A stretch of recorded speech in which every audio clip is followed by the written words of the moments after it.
We're live. Hi, everyone. Always feels weird going live. It's like you've intruded into my private life. What NSA or whatever security intelligent organization is hacking into my house right now as I connect? Okay, I'm back. Hey, there's Darren. We're live, by the way. There's Darren. All right, we're on, Darren. No swearing. Yeah. Be nice. Okay. Finn, don't call Ramsey an elitist bastard. That's really not fair. Just because he put a matriarch on his desert island. Yes, saw that. Yeah.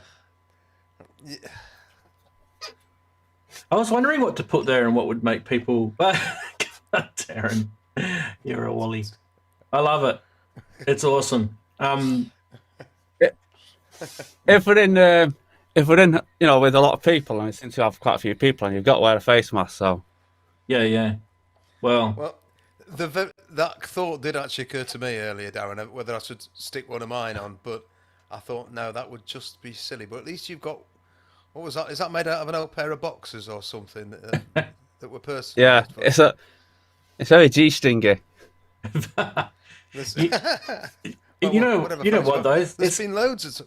We could be starting those 5G rumors now, because this show could be like streamed through 5G, and that's why you have to wear a face mask. The only problem is, you see, I can't have a drink, so yeah, I'm gonna have to take it off. Just pour it over your head; it'll drip in somehow. Hello, everybody. Anyway, I'm sweating. Is it hot over there? Is it? It is in this room, in the studio. Beautiful. It has been hot. It's been hot and sticky. Yeah, very hot and sticky and damp. So. Finn reckons it's your mankini, Darren. Beautiful. Yeah. So yes, if you're new, you haven't been here before. This is our pre-show. The actual show starts on the click of the hour, unless you're 888 Berg, which I don't think is here. It clicks over on the partial hour for him, but he's just weird. I haven't seen 888 Berg today. He's probably sleeping. Oh, we got Marcus from Greece. Awesome, mate. Wagoo's there. Inverted Popes. Finn's there, of course. Who else? Some guy called Darren. Don't know who he is. Some Wally with a face mask on. And JX3D. Inverted Pope says I need good to bring my level up a bit. Hello from Copenhagen. Awesome, mate. Excellent to see you. Oh, yeah. Good, huh? I believe this is the first time he's on the show, so that's really awesome. Now, we got Nika Bloyer. Did we never quite got that pronunciation right? Yeah. Nika Bloyer. I think that's probably right. Let us know if we screwed it up. Inky's there. Who else? Delirium's there. From Copenhagen. Yeah, awesome. As your head. Good. Right. Hopefully we Mr. don't scare Pope, anyone away. Is my mic level better? Yeah, you've always needed to bring yours up. How's that? I've nudged it up a bit. Is that okay? It's better when you're intimate with it. It always is. Those mics. I've got to talk like this. Yeah, you've got to be like the radio guys. You've got to be right into it. Beautiful. I'll sing you a love song. Right. Oh, I got it right. Wow. I'm impressed with myself. My Australian accent didn't screw up for once. It usually does. Someone told me the other day I sound like a Kiwi. And for those who don't know what Kiwis are, they're New Zealanders. And I thought you meant the fruit. Hello to all my New Zealand people. They're awesome. We can't tell the difference anyway. We've got Heleno Cardoso Santos. My first time watching live too. Beautiful. Well, a big welcome to you. And so if you're wondering what you've arrived at, this is a bunch of really, really kind of nerdy synth geeks, guys. And if that's what you want to watch, then stick around. If it's not, then stick around anyway. You might have a laugh. We're kind of funny. Guys in the chat will look after you. Now, I've got to... What I want to do with this guy here is I'm going to make him a moderator. Ba-doom. There we go. So I've just made JX3D a moderator because it gives him the option if he wants to post links and things, if he's got a YouTube channel or any of his SoundCloud or anything like that he wants to share with you guys. He's one of our Patreons on the Ramsey Patreon site, so that's why he gets that Guernsey. Good. Beautiful. And what else we got? Yeah, so the topic today is, I'm just getting you guys ready who are in the chat. If you haven't prepared yourselves, the topic today is we're talking about go-to desert island synths, or synth even. So we're going to do it in two different sections. We're going to do what one you would love and what one you've got.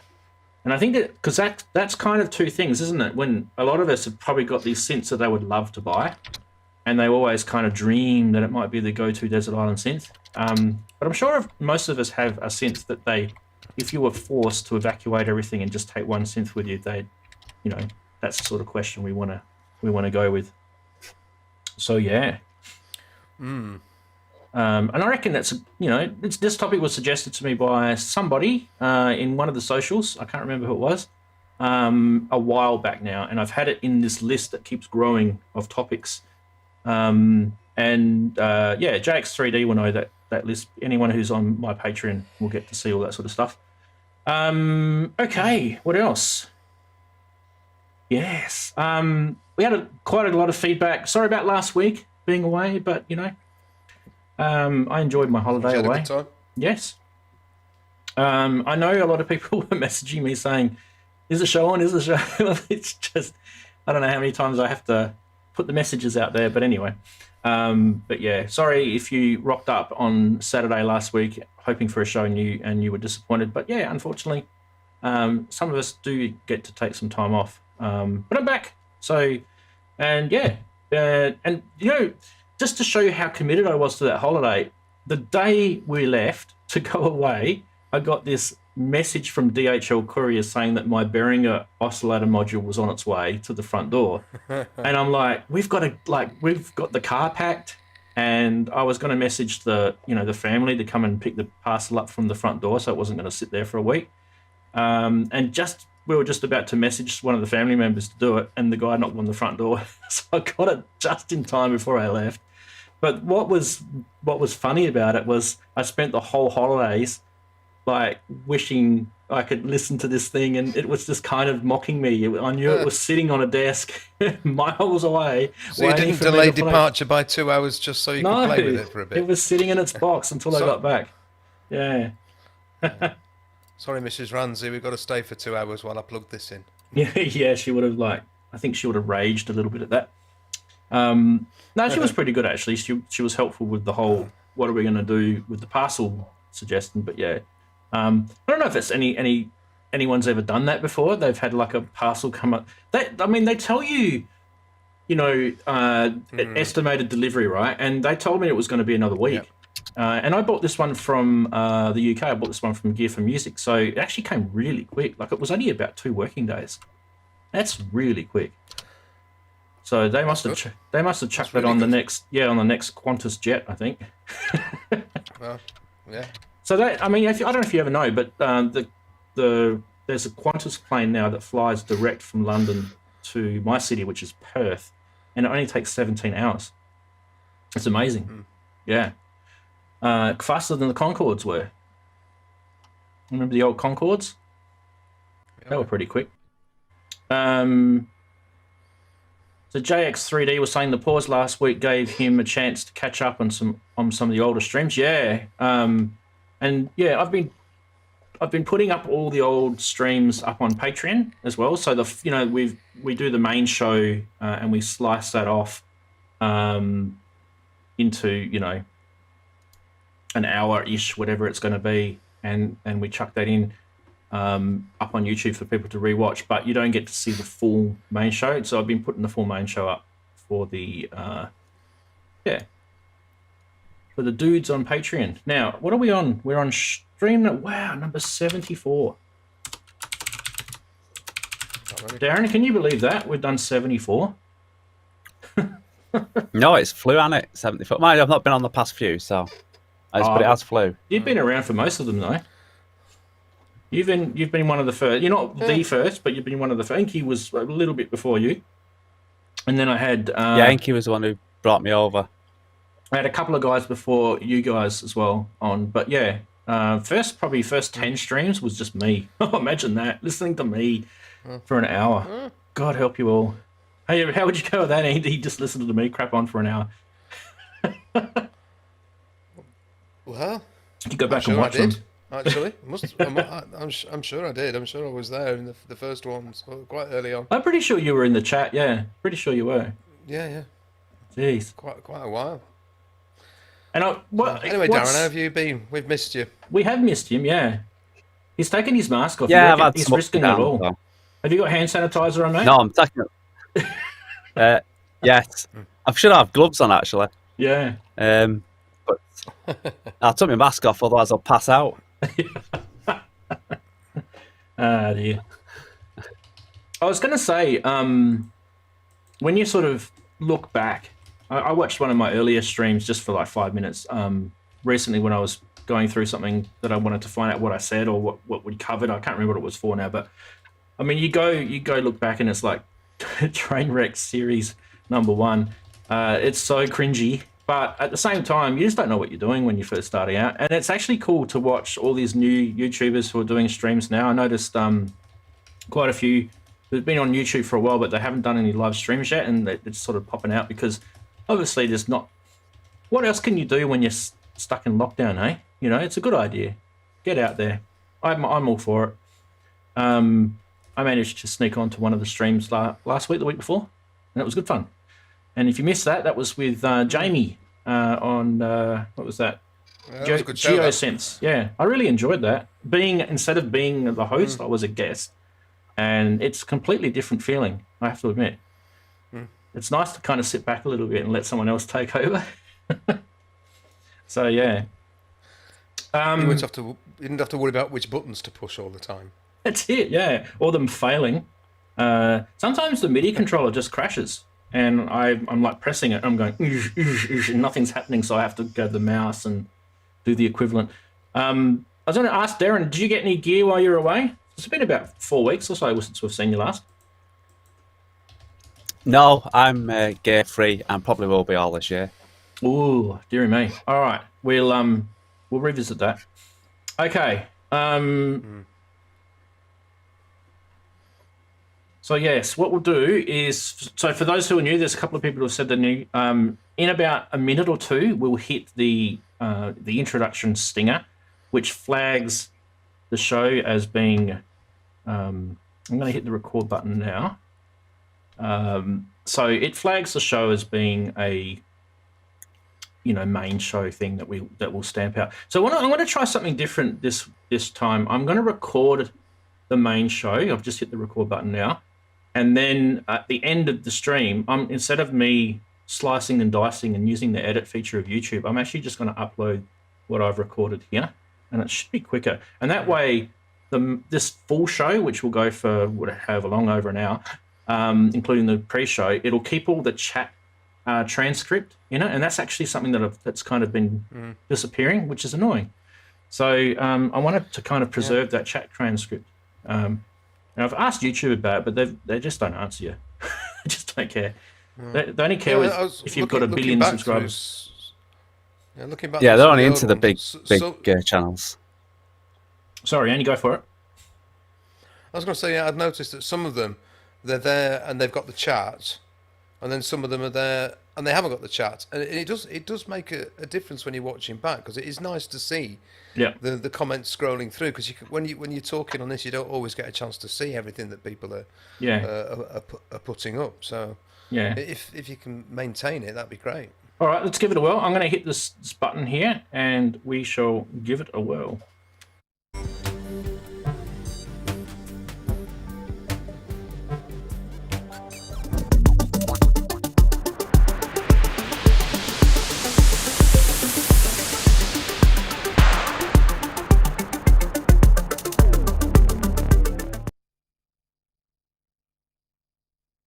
It's muted. Hey, welcome to another Saturday, everybody, and a big hello to you, and a big hello to everyone else that's in the chat room, and the guys that are here, and we'll start off with magic button. Darren, just as while G'day. Darren's getting everything ready. How's your week been? Okay, I suppose. Yeah, it's not been bad. Not been bad. Could have been worse. It's good to have you It's been back. okay, yeah. Yeah, lovely to see you again. Yeah, it's good to be back. It's good to be back. Once again, right. Yeah, it's good to be back. So, yeah, all's good, hopefully. Got some tracks planned or track planned for this weekend that we can plug? Or how are you going with that? Yes, I mean, I've got quite a lot I could say. So, because I wasn't sure what I was going to carry on doing music or not. So it was like, you know, having a bit of a pause for a bit. Yeah. But I've got a lot of stuff planned. I've got 2 big remixes coming out this year. I think Finn, if he's in the chat, Finn, I think we spoke about it probably last year. So there's that one coming out soon. And another one, which is an old 80s classic. I'm sure it's 80s. I think it was more of a pop electronic sound, but it's a remix I'm doing now. And it's a really tricky one because the bass line everyone will recognise, and I've tried to get rid of the bass line, but still keep the vibe of the track. And that's going to be a big track, all being well. And then lots of other tracks that I just do for the channel. So tomorrow I think I've got my track from one of the albums that I'm doing, that No Techno album. So that'll be coming out tomorrow. So yes, lots to do. Awesome. Well, that's really cool. And we'll come back and have a bit more of a chat about some of the other stuff. So definitely we'll pause that for a sec. And I'm just going to go across to Andy and welcome him. Thank you very much, Andy, for joining us. How's your week been? It's been quite a nice week, actually. Been fairly quiet. Obviously, work finished yesterday officially, but this week's been pretty quiet with all of that. I only had to go into work the once. I've been sitting in here messing about with sounds, programming. I've been going through some of the sort of improvised noodlings I've been doing with just making sort of strange sounds and textures and chopping out sections and sort of making sort of samples, because I'm still trying to get myself around to properly working on this music for the Sheffield Lockdown Pictures exhibition, if ever that happens. I'm just sort of still working on getting some stuff up together with that and just messing about. I spent a lot of time going through sort of news broadcasts and sampling words, you know, like isolation, lockdown, or anything that was related to just individual words, and just sort of sampling them up and editing them. So nothing particularly, you know, creative in the sense of there's a piece of music, but I've been trying putting lots of sounds together, trying to get a decent sort of sample library up and running, so I can just sort of start building some ideas. Oh, that sounds really, really interesting. And yeah, and so when you say you're off work, that's the school holiday break. Is that what you mean? Yeah. Well, officially, yesterday was officially the last day of term for us at the school I work at. Yeah. We had a week longer than everybody else because we had an extra week holiday in October, so we had to keep going. And what So, yeah, is now it it's like a officially two? school holidays. Is it a 2 week or is it a longer period? How long's your holidays for? It'll be 5. This will be 5 weeks So it's summer holiday. a bigger one. Okay, cool. We normally have 6, but this is 5 this year. So Yeah, fantastic, awesome. Okay, all right. So, thank you everyone for joining, and I just quickly let you know that this is a show all about synthesizers, sequencers, music technology, Eurorack. We even do guitar pedals, but we don't plug them into guitars because that would just be boring. We plug them into synths, and we do other sort of cool stuff as well. A lot of it's chatting, so this is not really the demo-y sort of show. If you're into that, there's edited videos on my channel. You can watch those. But this week the topic is, if you haven't seen it already, we're going to talk about desert island synths. Now we're going to get to that in a sec. So what we're going to do first, though, is we've got a regular bunch of segments that we like to show each week, and I like to punish people through these segments. And we'll start off with the first one, which is called FunnySide.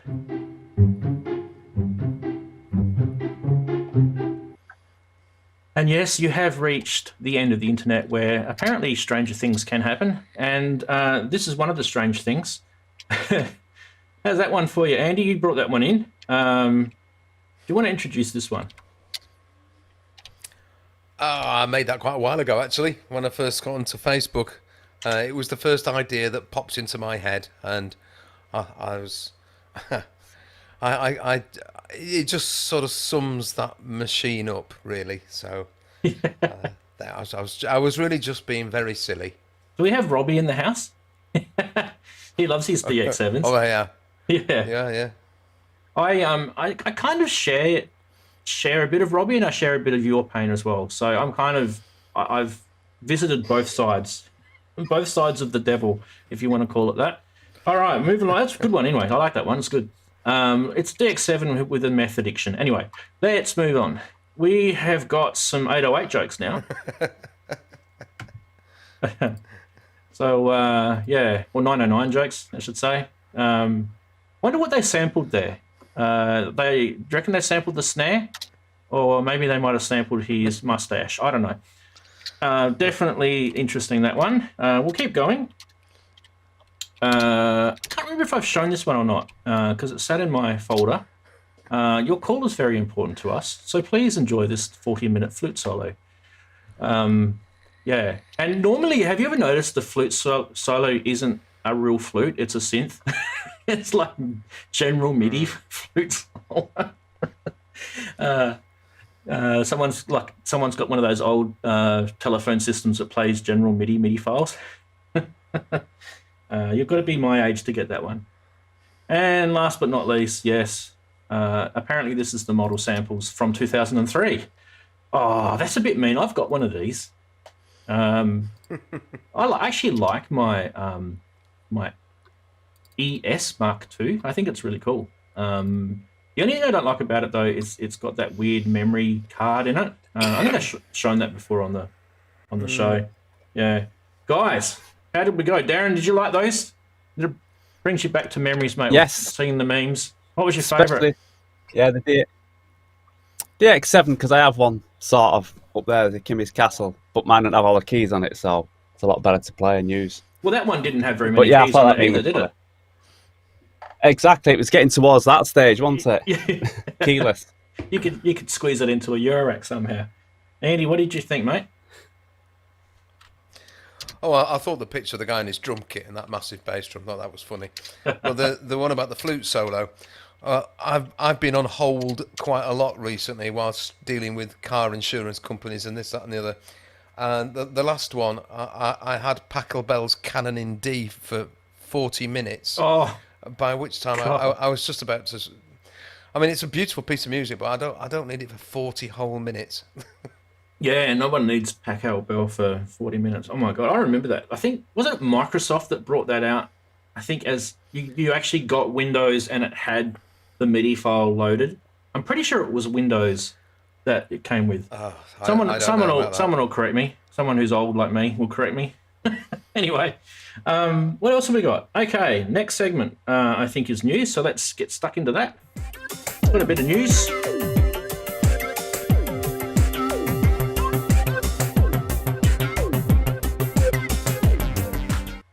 Exciting news this week, I reckon, because it's kind of all over the shop. We've got a bit of synthy news, a bit of vocal news. Yeah, so we're kind of covering all facets, which is a little bit out of my sort of comfort zone. But anyway, let's roll with it.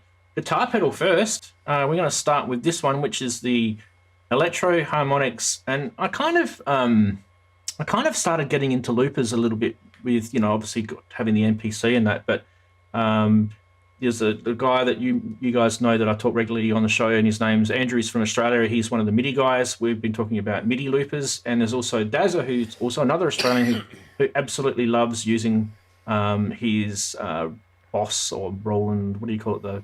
That big looper thing with the 5 channels on it. RC 505. Yeah, something like that. Yeah. So I'm kind of really the propeller spinning with these loopers. Anyway, we do have a video. So let's do that first. And geez, what's happened there? I've lost my. I need to maximize that. I haven't actually watched this yet, but let's give it a go. Oh my god, there's a guitar.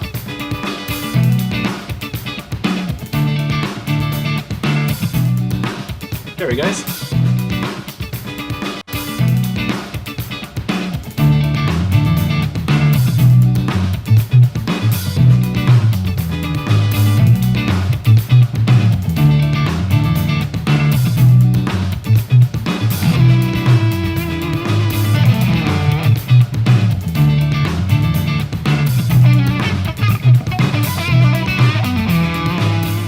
Nothing like the ubiquitous back of the camera shot there. Thanks very much, EHX. I reckon that would actually be pretty cool with a synth. And sorry, but the fact that there's no synth example, because EHX are predominantly guitar people. But I don't know, guys. What do you think? 230 or 220, somewhere around there, US dollars, which I think is pretty cool. And you can see that it does reverse. It's got octave shifting, and it's a whole bunch of editing features. I do like this sort of stuff. It's stereo as well, if you didn't pick that up, which is probably where I feel that it suits a synth. Anyone want to have a quick comment about the Zilupa from EHX? Who's into that? Have you Anyone? got one of these? Have you got a looper, Darren? No, I haven't. But I was looking into a while back. I was looking into getting guitar looper pedal, and I looked at. I think I looked at the Boss, the small one, and then I looked at the Electro Harmonix because they did. Was it the 360? I think it's called. Yeah. Not sure before this one came out. So yeah, it's quite interesting. Quite interesting. Yeah. Yeah, I'm quite interested in them as well. I mean, I've spent quite a lot of viewing time looking at various demonstrations of looper pedals. I mean, the one that I keep coming back to is there's a Boss one. It's in the same format as their remake of the tape delay. The is it? I can't remember what it's called now. But it's a 2-channel. It has two stereo channels. It's not as expensive as this Electro Harmonix one. It's about 135 pounds, something like that. And it seems like a really good deal, but I've not taken the plunge yet. I do think it would be a really interesting, very useful performance tool. So I'm quite into the idea, definitely. So yeah, I do keep watching. Yeah, I keep watching different videos. I think that's where I stopped because it's sort of more of a, probably suits you, Andy, it's more of a performance tool, whereas I'm not really a performance player, so it's like, would it really be handy for me, really? Because it's, I could, for how I work, I could just loop in Ableton in a way, so that's why I didn't actually go for the plunge. I've not made this. If I was playing live, then yeah, I'd be seriously thinking about it, but that's why I sort of didn't hit the button, because it's not quite, I don't think, where I'm at the moment. There's lots of them though, aren't there? There's quite a lot of different ones. Inverted Pokes has just mentioned the Ditto by, is it TC Electronic? Is that theirs? Well, that was another one. Range. The Ditto. You just got to go, well, this one. The Boss is the one that appeals to me. I mean, I know that Daz has got that. Is it RC505, the one that's actually got the buttons which you would hit with your hands rather than with your feet? Yeah. And Gaz Williams has got the same one. That really appeals, but it's just that bit more expensive. And would I get the best out of it? I don't know. I think I'd rather like to dip my toes in first to see if I get on with it before taking the jump and buying a high end one. But certainly they're interesting. But yeah, you don't want to. The problems I do find is that.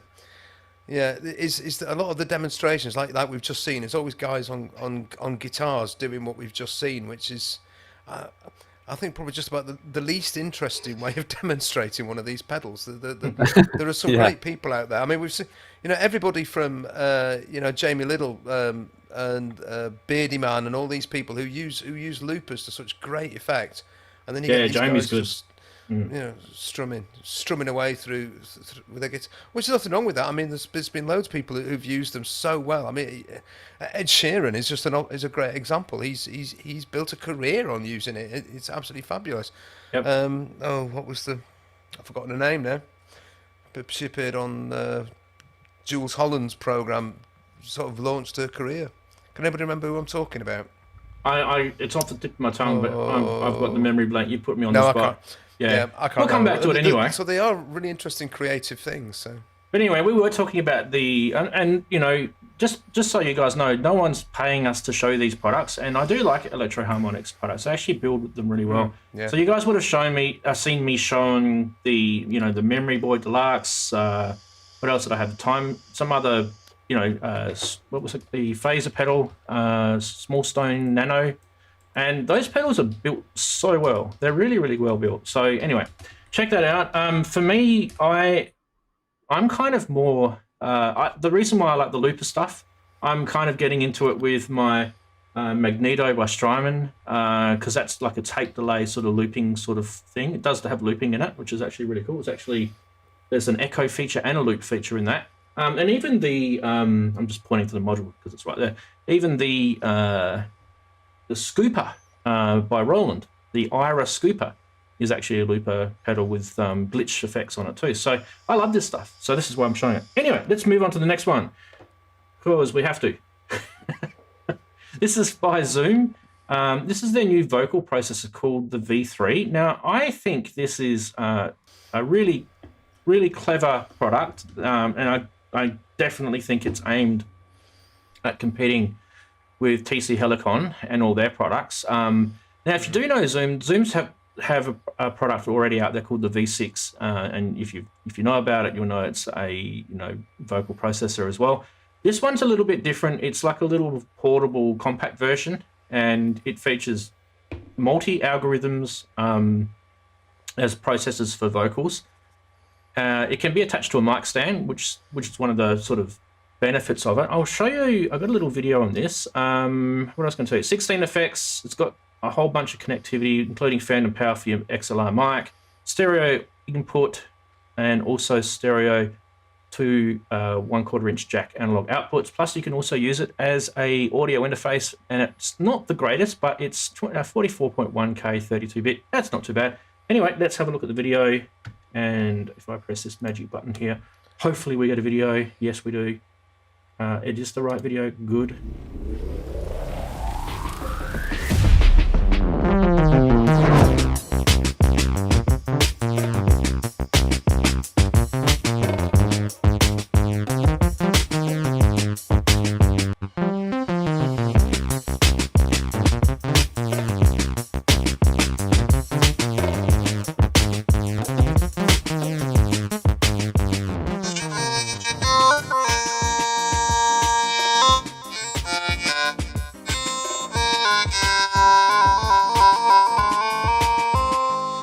Check, better get your girlfriend. You better get up, get up. No, cause she's staring at me. Oh yeah, this is the one right here.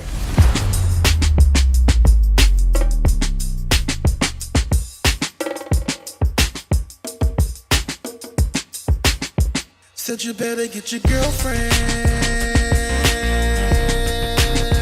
cause she's staring at me. Said you better get your girlfriend, cause she's staring at me. I ain't even gotta hit it. The first part of that video, a lot of you guys are going to relate to that. It's like whenever you get one of those vocal processor type things, even if it's a VST plugin, it's, you're like a little kid and you're making all these little kid sort of sounds with it. I loved how they did that. And then they actually kind of made him sound a little bit more sort of, semi-production and it kind of like, yeah, I've got this cool idea. Let's stand up now and make it sound a little bit better, more polished. I thought it was clever anyway. What did you guys think of that one? The Zoom V3. Who wants to go first? I don't think it matters how good it is, because my voice just won't suit it no matter what. There's a robot mode. I mean, yeah. Well, I got that with the VT3 from Roland, and that never moved from there.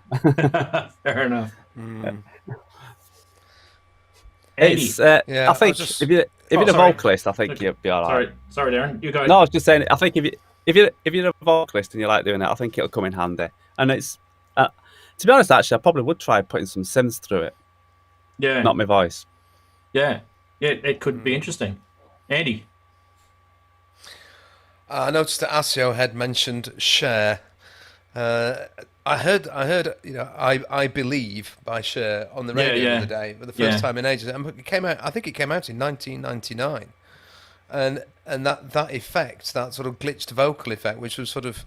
I think they used an old Digitech box or something, which with the auto tune. Yeah. This auto correct, and of course it was very basic and therefore very glitchy. And they discovered that actually it was a pretty cool effect. But has it not been done to death over the last 20 years?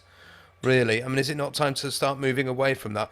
If it had a harmonizing section which was really smooth, rather than giving that horrible stepped nature to the vocals, I think it would sound much better. I mean, I was listening to Clannad.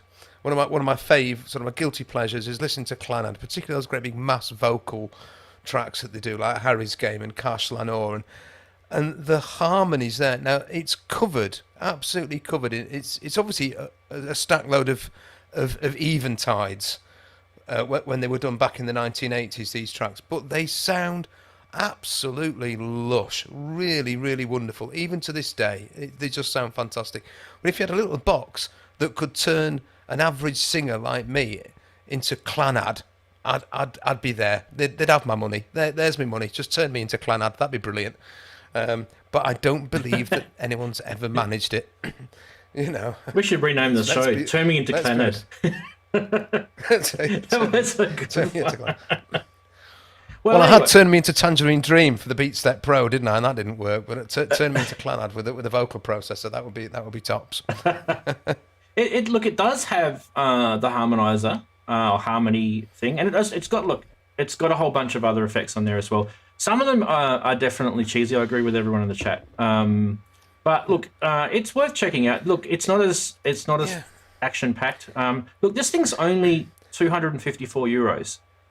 So exactly. If it's what you want, and at that price, you can afford to shell it out and say, right, okay, I've got these what are probably quite so it's what high end effects. About the same price as a VT3, isn't it?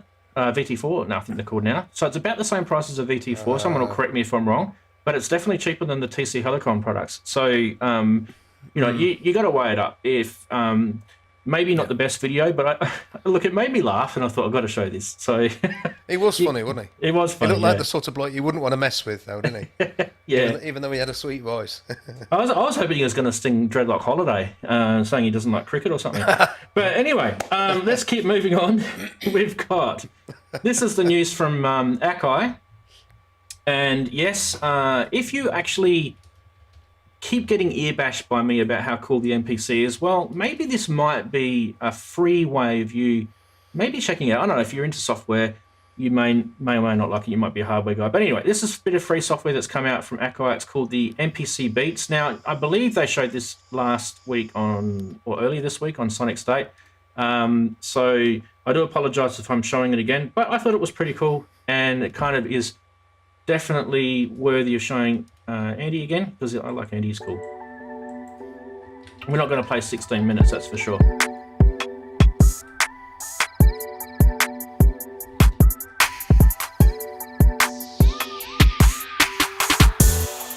Welcome to this overview of MPC Beats.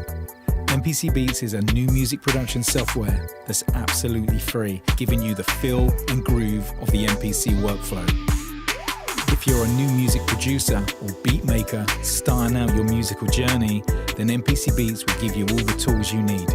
From MIDI to audio tracks, plug-in instruments and effects, and a sound library designed by world-class sound designers. MPC Beats can run on your desktop fully standalone or as a plugin inside your favorite DAW. MPC Beats delivers everything from sample chops to MPC swing and quantize to a world of producer expansion packs, enhancing your productions.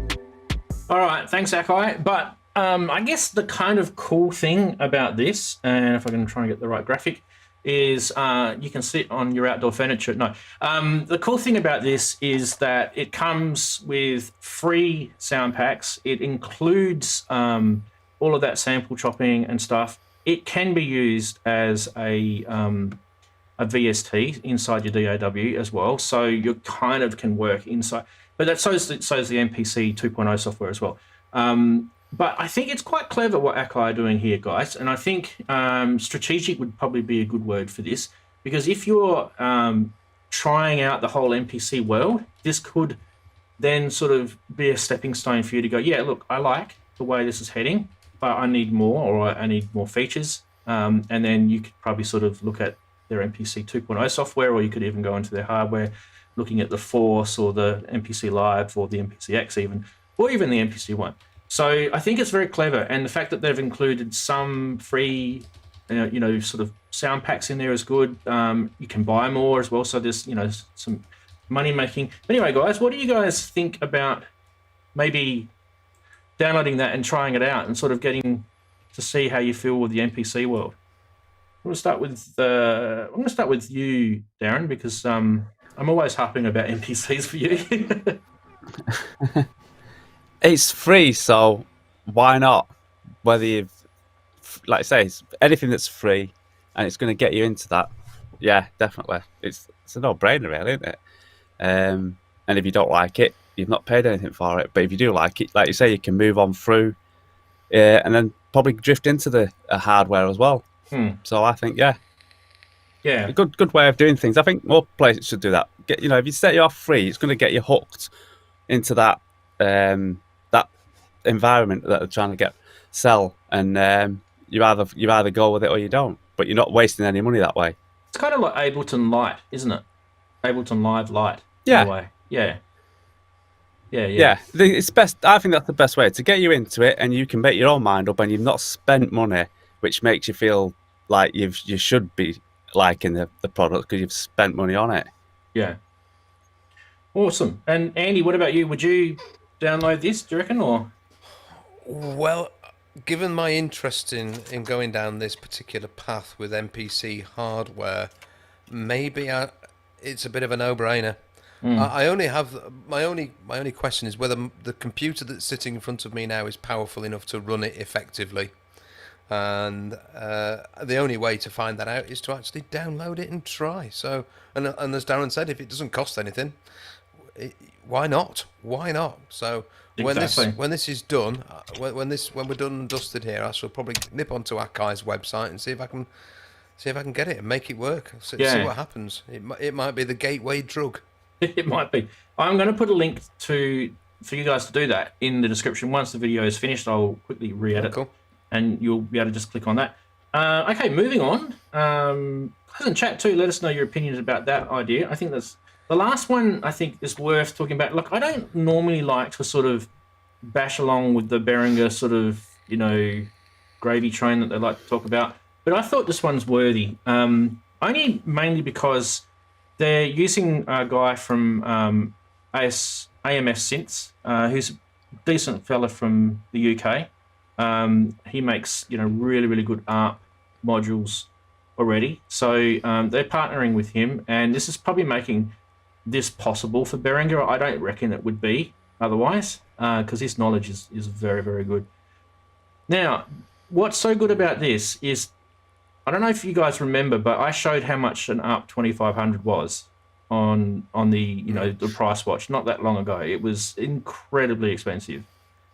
This will be pretty much the same sound as what you're going to get out of one of those. Okay, yeah, it's not going to be the same form factor. Yes, it's not going to look like mission control from NASA.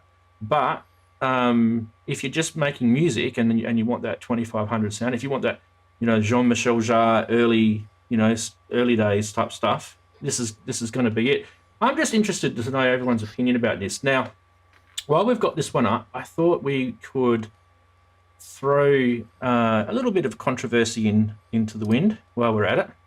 So during the week, I noticed this post came up in. I'm just going to find it quickly.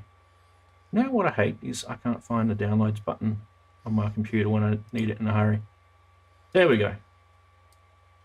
And bang. Now, I don't know if this is going to show up. I'll maximize it. See down the bottom in the highlighted yellowy, bad job of highlighting. It says, I've crossed the guy's name out, but it says they're thieves and they're after cheap asses, and there are many. Some people may get offended by that, because I know there's people in here that buy Behringer gear. But yeah, how does it make Behringer thieves? How does it make them? How does it make, if I buy this, how does that make me a cheap ass? I think these sort of I see these sort of comments a lot. Like there's definitely companies that are fueling these, because they want to take the coin away from Behringer, because Behringer are getting coin, or these just some idiot who has an alpaca farm.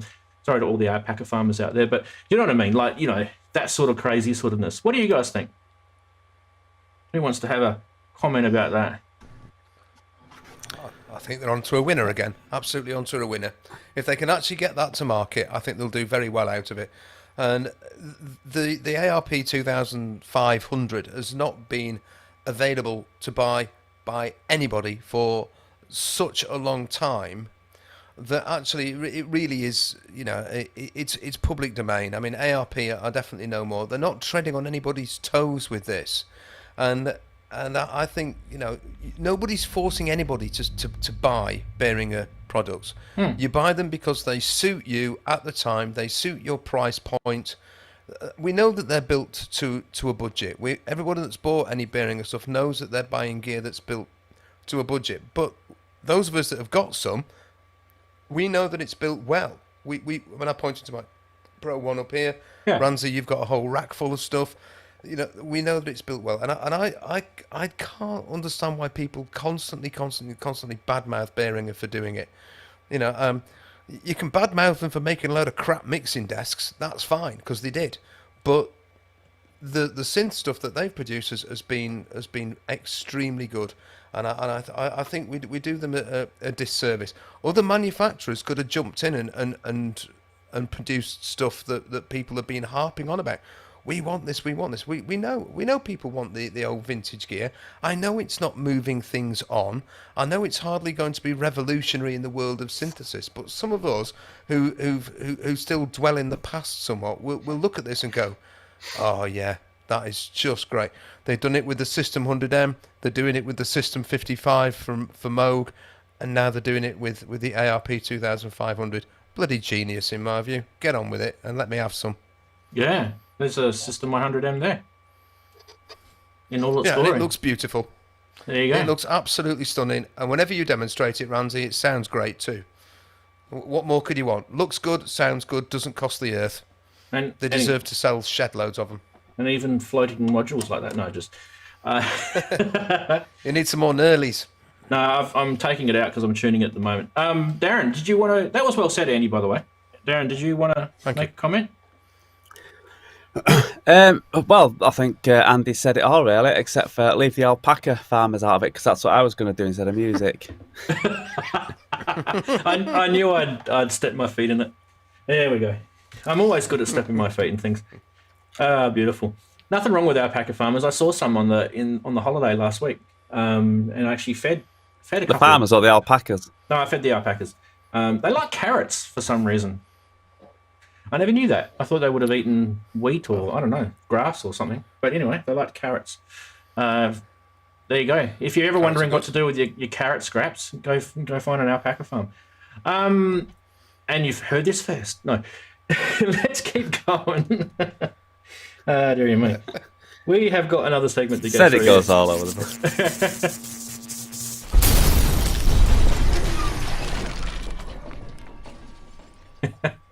Yes, we have some scams out there, and this week we are not going to fail in delivering. There are some beauties. Have a look at this one, and this is my friend. I think it was Ken Flux with it that gave me this one. So where's my special button gone? There it is. It's a Behringer RD9 or 909 clone. Now this is the prototype that's been floating around, and these guys are trying to sell it. It's likely stolen.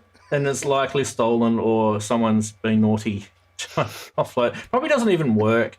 It's probably one of those ones where just only the lights work and there's no sound that comes out the back. But you know how they show them at Super Booth and stuff like that. So yeah, buy it now for £1,000. Or you could just wait about 3 months and you'll probably be able to get it for £200-300. Anyway, these are brilliant. Is it the one that Gaz Williams stole? I don't want to say anything. I like Gaz. He's a good fella. Sorry, Gaz. Well, all right. Actually, that was the 808, wasn't it? He stuck it under his arm and ran out of the hall with it. Oh, that's right. Yeah, that was a bit of a joke, though. Okay, we shall move along. This one was pretty good. Boss DS1 distortion pedal. Now, Okay, so it's going to be hard to read this, right? But down the bottom it says that no joke, Jimi Hendrix, can't even spell that properly, real one, no joke, minimum wear, and I just love the description is great condition, fully functioned, very rare, and rare spelt really, really, really cleverly, R-A-E-R, with lots of exclamation marks. Also owned by, that's right, I can't, it's Bony Part. This is why I like it, it's so funny. Also owned by Napoleon Bonaparte. Bony Part. This is just hilarious. Sorry, anyway, that was $71 Australian is actually not the scam. It's just so funny, this listing. There's the last line there. It was signed by all three, but it came off in the Tunguska tsunami. I mean, Tunguska's in the middle of Siberia. They're not going to get sick. Absolutely genius. Someone's had a great time making that up. That is brilliant. This is a really, really that good should have one. been on your funny side, Rans. That's the funniest one we've seen in ages. Well, you know, Oh, the whole show's funny. I mean, you've got the stupidest host in the world anyway, haven't you? So, anyway, do you guys want to buy the distortion pedal that's owned by Napoleon Bonaparte? Find it on eBay. You can have one owned by me. I got the black and gold, a limited edition. Show it again. Show it again. I got the black and orange. Hold it up. Up higher, higher, higher. Keep going. it. There you go. Yeah. Yay! Beautiful. Yeah, Does it distort? but I though? haven't got one there. Yeah.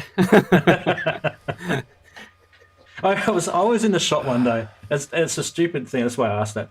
And I was literally I was buying something for synth related, and then I just heard this guy in the guitar section saying to the guy, "Does it distort though?"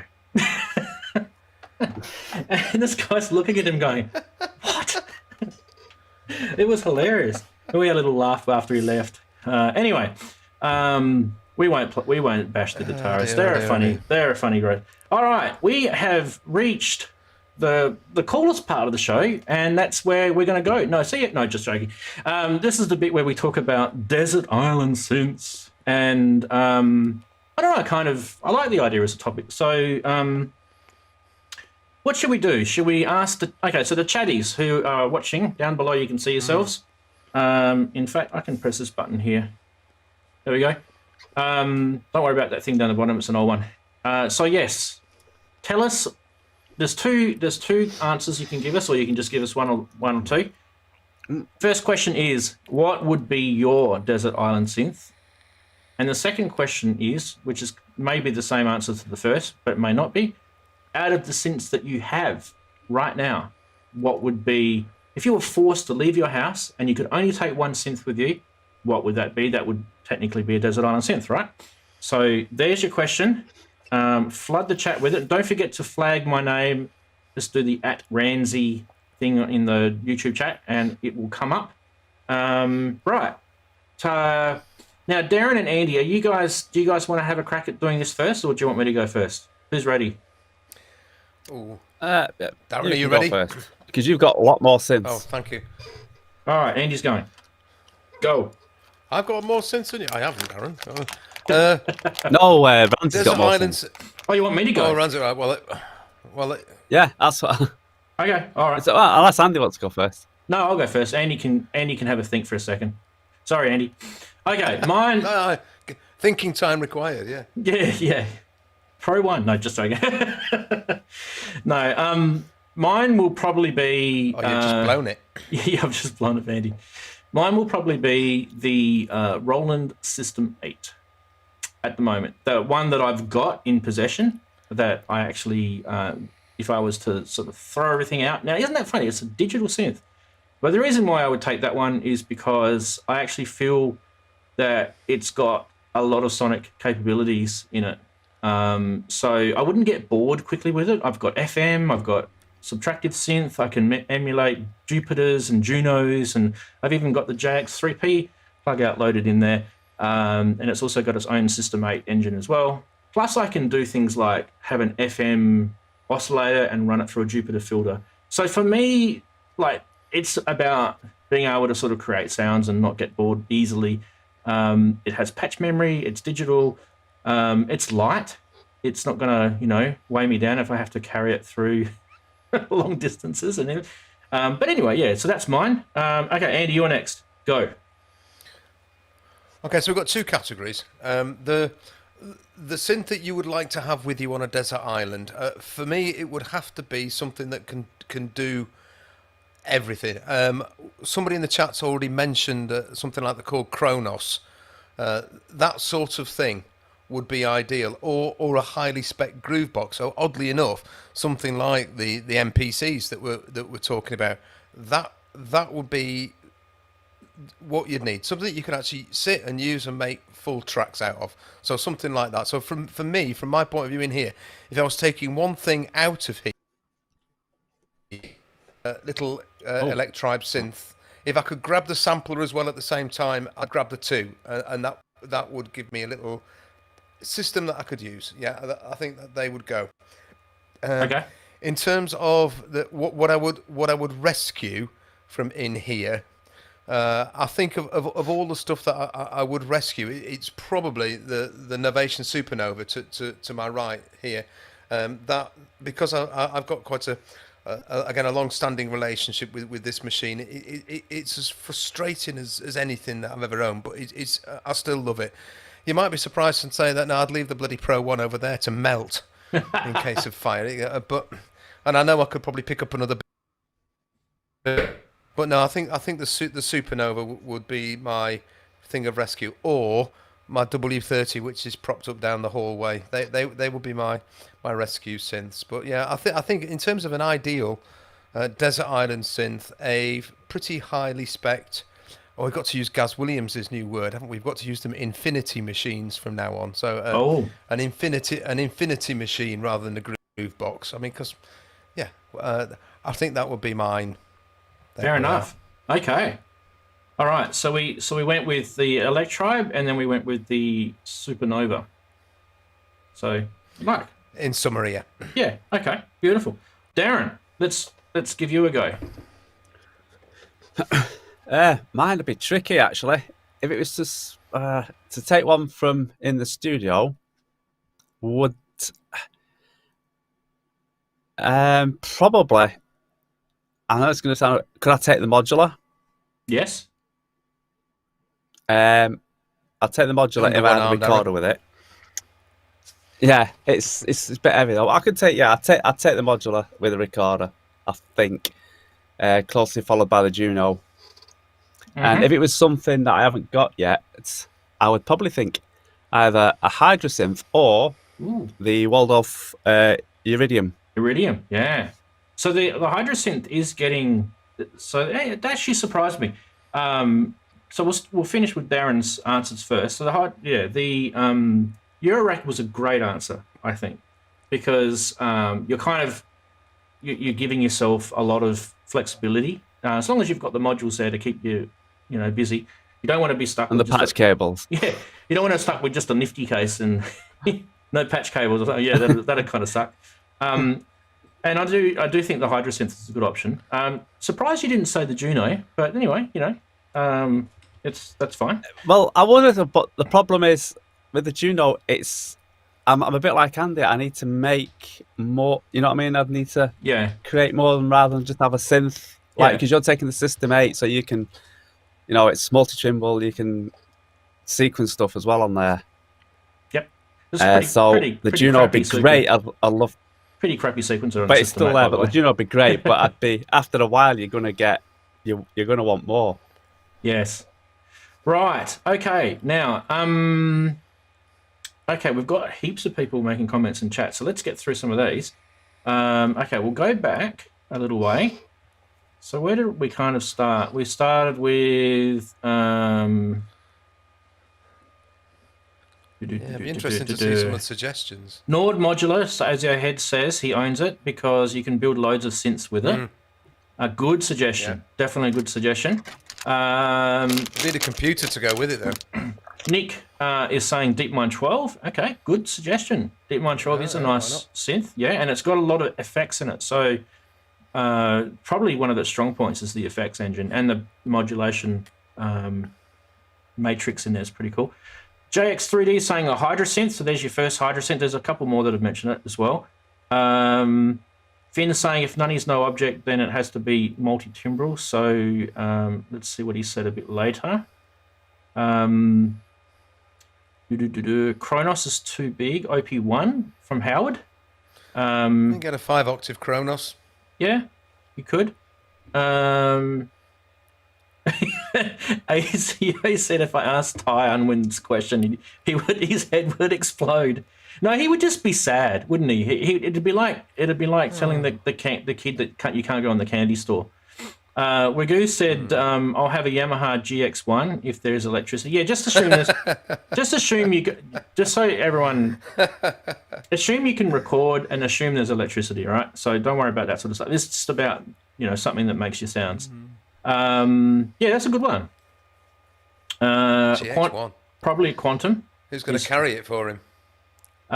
Sally B, which I have a feeling might be Axel's because has mentioned the Quijada.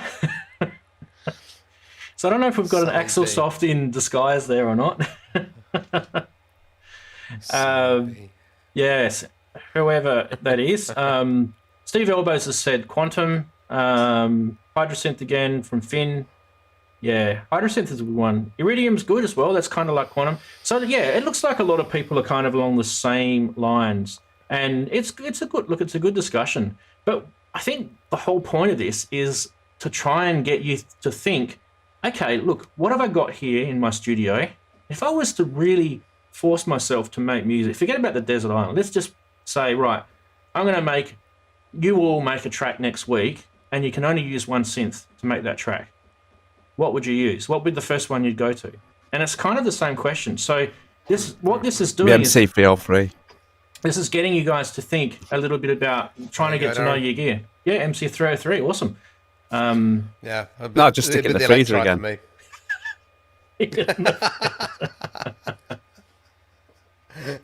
Dear.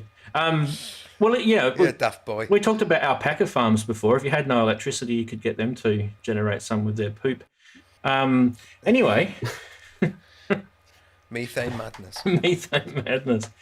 So, yes. Yeah, I don't know. Like, I did think about this quite a lot during the week, and I thought I actually didn't originally have the System 8 as my answer. I actually was going to say the Novation Peak at one stage. It was really close between those two.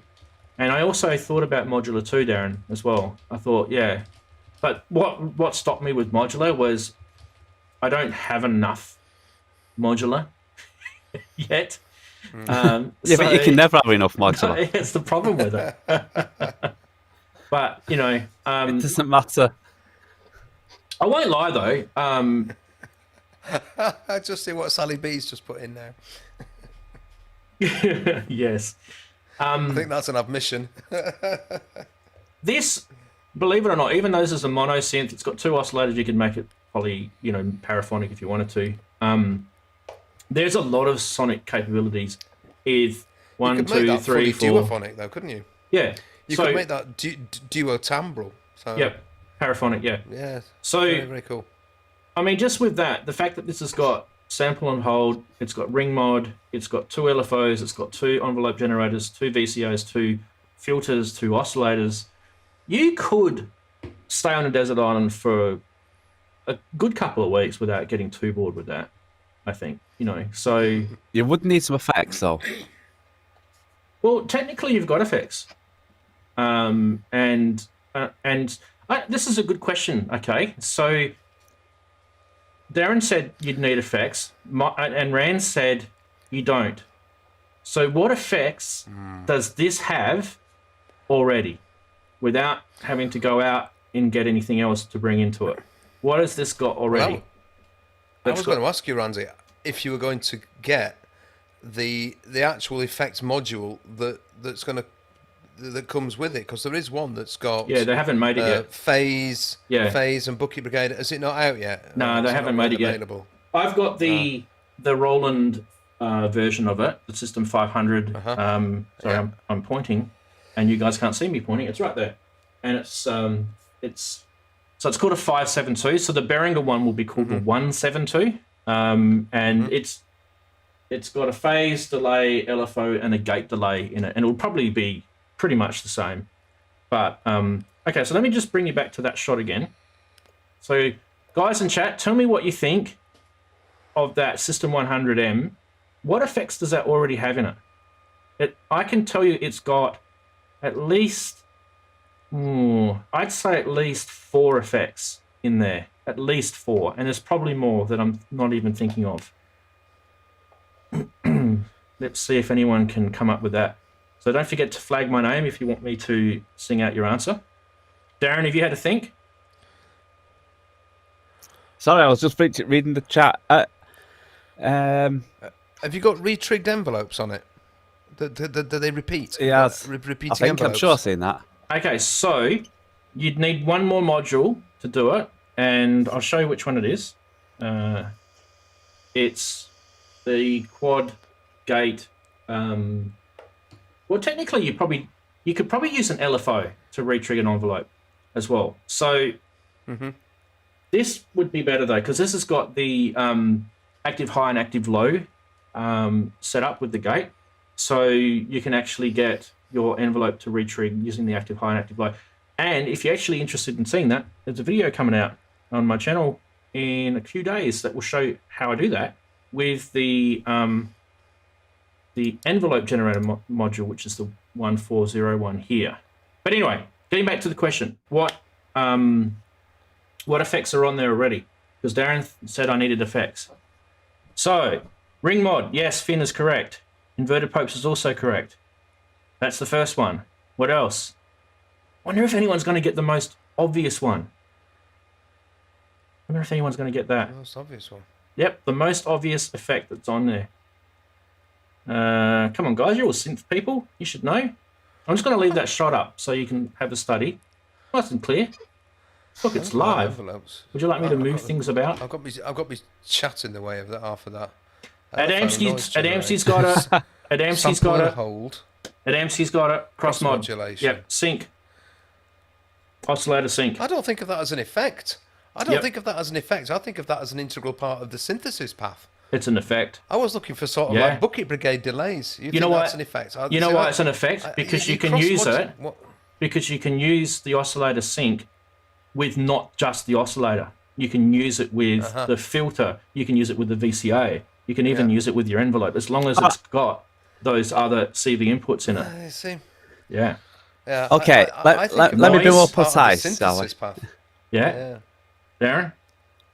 Let me be more precise. When I say effects, basically I just want a massive, big, lush reverb and mega long delays that go on forever. Yeah. So you want a big sky? I'm with you. Chuck in a good phaser as well, and we're happy. Reverb, delay, phasers. Yeah. Thanks very much. The rest of that, I think of sort of cross modulation, sync. I think of that as actually part of the synthesis architecture. I don't think of it as an effect. I know you can use it to affect other things, but to me, effects is something that you sort of slap on at the end to make it sound nice.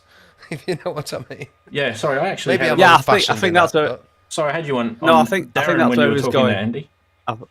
That's all right. Not that vein. No, Okay. that's where it was going. That's where I think Andy was going. Well, Well, ring Wagyu mod. says the island is getting bigger and bigger. And you've got sample and hold as well. Is sample and hold an effect? You know, It's a process. is it an it effect?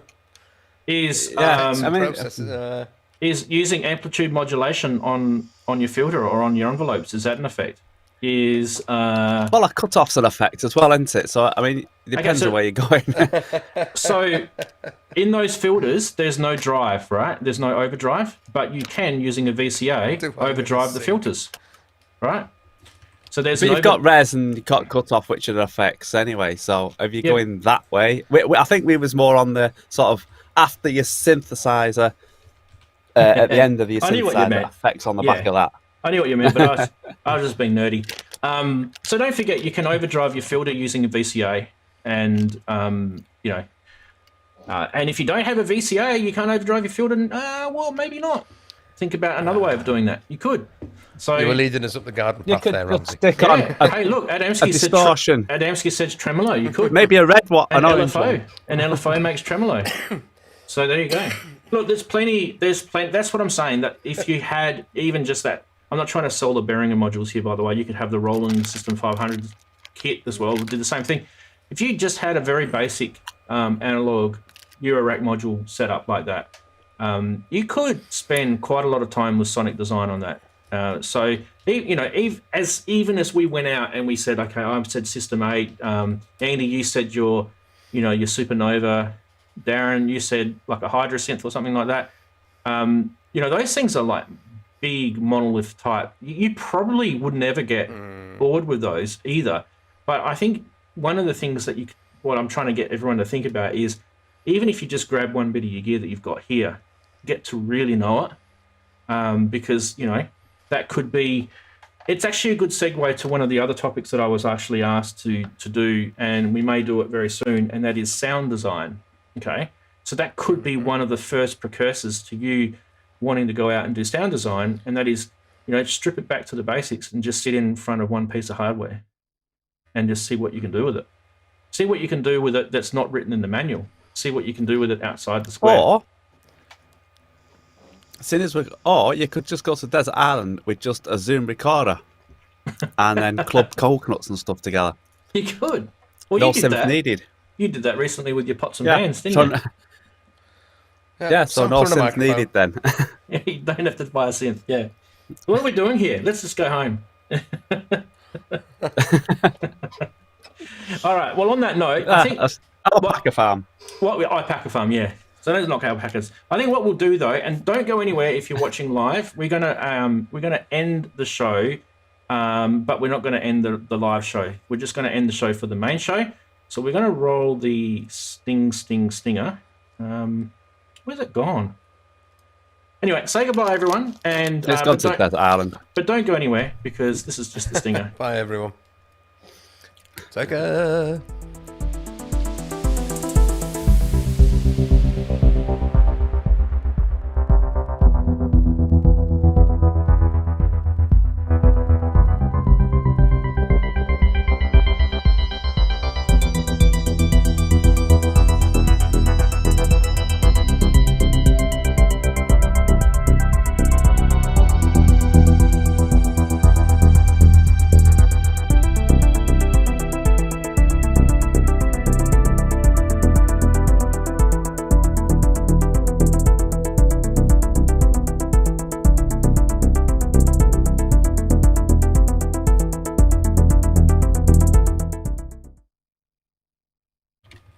We are back, and I can hit the stop recording button now, and my computer can calm down a little bit. Okay, now we can all let our hair down. I've got lots of hair to let down. All right, so what do we get to? Let's go to the chatties. Yay, chatties are awesome. Okay, everyone's ear bashing me saying that they're not effects, they're part of the synth. Well, I don't know. Are they? Have you got guitar pedals that do tremolo? Have you got guitar pedals that do tremolo? Have you got guitar pedals that do overdrive? Have you got guitar pedals that do filters? Yes, you do. And they're called effects pedals. Come on. Yeah, Let's argue exactly. No, you're right, Ron. I was actually thinking about that. But one of the things that a lot of the guys who are into Eurorack had got into it because they had hundreds and hundreds of guitar pedals that were just basically processing things in different ways, and it does make a lot of sense. I know we were basically splitting hairs about what is a process, what is an effect, what is sound synthesis. I mean, it all is really, isn't it? I mean, like this Supernova next to me. I mean, you've got all the synthesis stuff, and then at the end of over here, you've got an effects section, which is quite extraordinary. You know, reverbs, delays, phases, Yeah. all sorts of stuff built in, and they just add. But they are to me like part of the actual sound of the synth now, as opposed to just oh, I'll reach over to the auxiliary send on my desk and put some reverb on it. It's an integral part of the sound, and ever since, I think ever since like the D50 came out with the built-in reverbs and delays, that has been such an important part of synthesizers. Yeah. I mean, you hear a lot of people talking about, you talk about the things like the little mono synths that we've all got, the Pro 1, whether it's the SHO1A, the MS1, these all are very, very dry. They've got no effects, as in those sorts of effects built in, but you need them. You put those on and suddenly they come to life. So it's all part of the package, really. So, we were talking about... You could go right.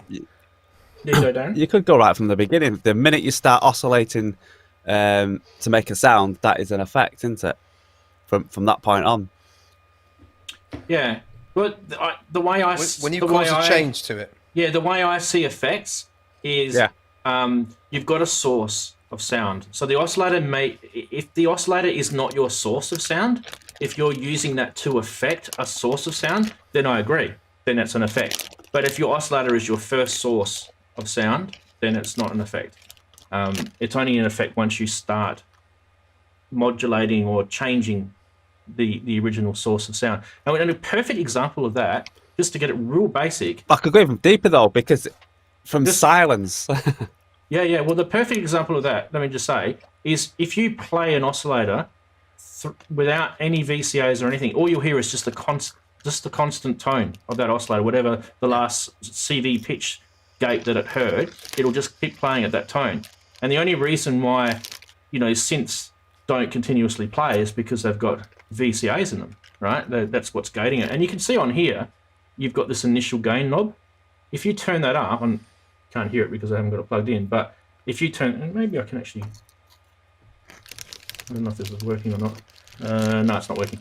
But if you turn all that all the way up, that will then just let everything through, like it's gateless, basically. It's just a gateless VCA.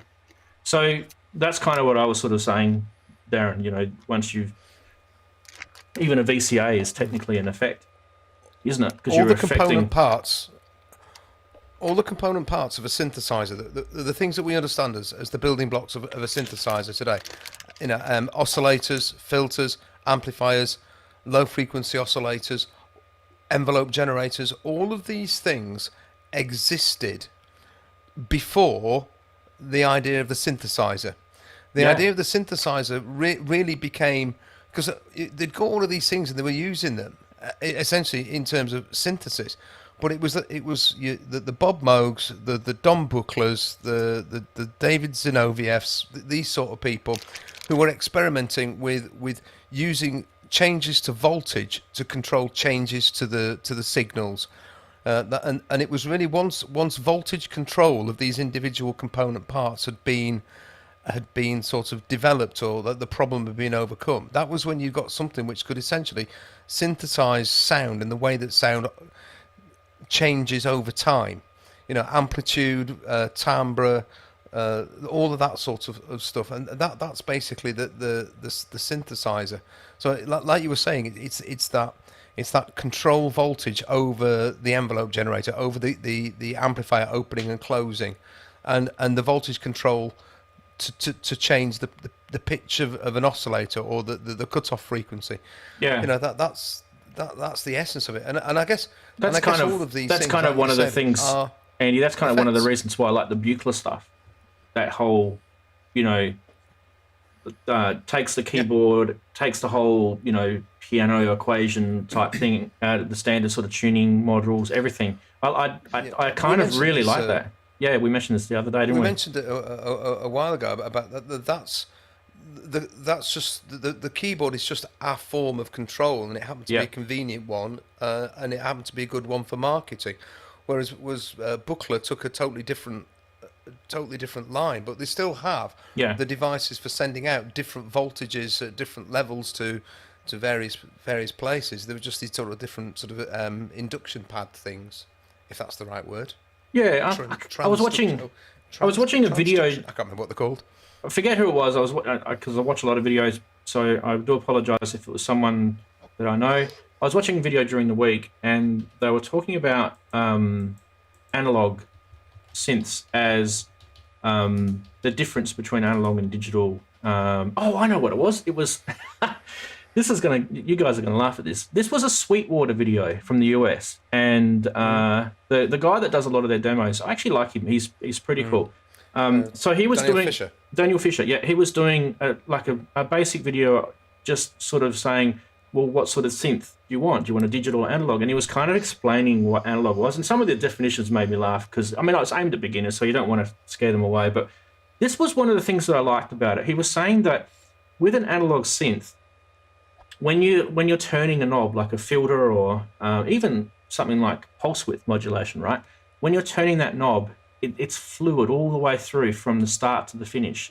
So there's literally, there's no steps, or there's no, do you know what I mean? Like it's kind of almost, he was saying it's kind of infinite.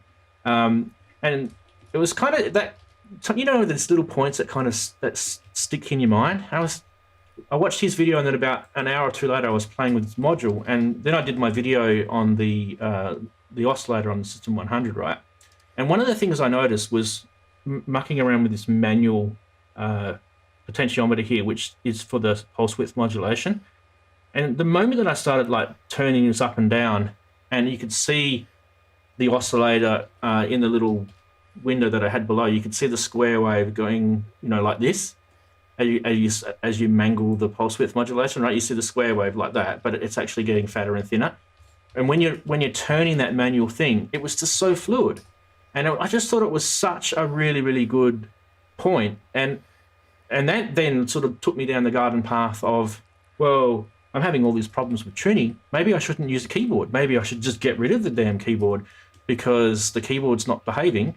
So whether it's the oscillator's fault or whether it's the keyboard's fault or who knows whose fault it is, who cares? And then I thought, geez, those VCS3s that came out by, what are they called again? ECS? EMS. EMS. EMS. Yeah, they had no keyboards on them. They were completely keyboardless. So, a lot of people talk about Buchla being East Coast and all that. You've got East Coast and West Coast. The UK were bringing out synths that were not neither East Coast or West Coast. They were bringing out their own stuff. EMS were bringing out some amazing stuff. And that, the VCS3, like Pink Floyd used it, Jean-Michel Jarre used it. There was heaps of examples. But when you look at those guys when they were using it, that it had literally no tuning at all, and the sound effects that they were making out of it didn't need to be in tune because they were sound effects. They were kind of those sci-fi effects that they wanted to use in their music tracks. So I like that. But what interests me is that these three guys were working on a very similar idea, but independently of each other. So they've got Don Buchla in California, Bob Moog over in New England somewhere on the east coast of America, and Zinoviev in London, in Putney in London, and they were basically experimenting with the same sort of ideas, but independently of each other, and yet there are similarities, and yet also great differences with what they came up with. And it is also a great testament to their work that the machines which they made are still extremely highly regarded to this day, and highly sought after, of course. I mean, you need to look at the price of a vintage Moog's modular system today. It's astronomical. Same with old Buchla gear. Yeah. The price of a VCS3 is eye-watering. Yeah, and we talked about the 2500 as well, That was also... ARP a bit later. Yeah, came a little bit later. Yeah, but even still, I mean, the whole point, of this show was talking about Desert Island Synths. The whole point of this was to kind of just really get everyone to think about what they could possibly do with something that they've got already. There was kind of two parts to it. One would be what you would desire to have, and one what you've already got. And I guess I never answered the question about what would I desire to have on a desert island. And I think the graphics showed the matriarch or whatever it was. No, it wasn't that. I think, I think the answer to that question would probably be like a Quantum or an Iridium or maybe a Hydrosynth, similar to what everyone else is saying. At one point, though, I was really close to saying a Moog one, but I think I would reach that limitation. I think I would. I think everyone would probably agree with me. I think with the Hydrasynth and the Iridium and that, you've got further things that you can take. Jamie might have a thing to say about that. Yeah. Well, he might disagree with you, but I'm not knocking the Moog one because I'm actually buying one, but it's kind of a weird thing, So I mean, I'd love to be on a desert island with a Moog one. I'm not saying if I was forced to be on a desert island with only one synth, it wouldn't be a Moog one. It was kind of like when I was saying before about whether I was going to take the System 8 or the Peak. I really didn't know which one to go with. And in the end, I chose the System 8 because it had more voices. It's got a keyboard on it as well. An alpaca and a Timberwolf. Alpaca and a Timberwolf. Yeah. So I noticed Axelsoft is back, and he's been making up excuses about his wife taking over and things like that. So it's interesting because one of the things that you were interested in there from what you're saying is the sound producing side of a particular machine, whereas I think I would be interested in the ability to record and sequence and compose. So like the production side of it, it would be nice to be able to do that. That will be quite important to me. So it's not just playing one or two sounds layered or split, but you've got I've got my drums, I've got my bass lines, I've got pads, I can chuck a few samples in. That to me is where the groove box idea, I think I find a bit more compelling. So yeah, no, I kind of feel it, but I think I don't know. I'm not a huge fan of drums. I actually find drums. Hard work. Yeah, hard work, and I don't actually. I'm not too bad actually on the physical drums. I've played them, and I've never been formally taught, but I've literally filled in for drummers in the middle of gigs. So I can bash out a standard rock and roll beat on a drum. It's not hard, but I just find it a little bit laborious programming drums. And I think if I was stuck on a desert island, as long as there was the potential that I was going to be rescued at some point. Do you know what I mean? There was an end in sight. If it was never, and I agree with you, Andy, I'd probably have some drums. But if there was some point in sight where I knew that I was going to be rescued, and well, it's interesting because one of the things that stands out to me. Quick question: would you all call your synth Wilson? Did everyone get that? No. Why? What's the Will? As in Brian Wilson? No. Come on, see if you can work that one out. Would you call your synth Wilson? So who got stuck on a desert island and talked to a volleyball?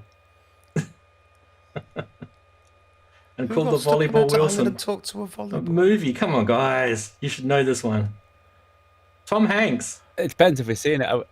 Yeah, I've never watched it actually. You've never seen that movie with Tom Hanks? I would call me synth. No. I would call me synth Man Friday. Well, you see, stuck on a desert island. Yeah, that makes Robinson. Sure, Robinson. Monday. That makes sense. Wilson. I thought it was a volleyball. I didn't think it was a football. I thought it was a volleyball, but you could be right. It could be a football. Was it made with a sports manufacturer, Wilson? Is that why he called it Wilson? No, that's his. Maybe it was. Yeah, you might be right. This has gone out. This has gone off on a weird one now, hasn't it? But you know what's weird? His wife's name. His wife in real life's name's Wilson. That's what I found was kind of bizarre about this whole thing. We're going off on a massive tangent here, but yeah. And what film is it? It's what? God, what was it called? Is it not Castaway? Castaway. Was it Castaway? No. Is it No. It was Tom Hanks like anyway. Yeah. I forget the name of the film. Sorry.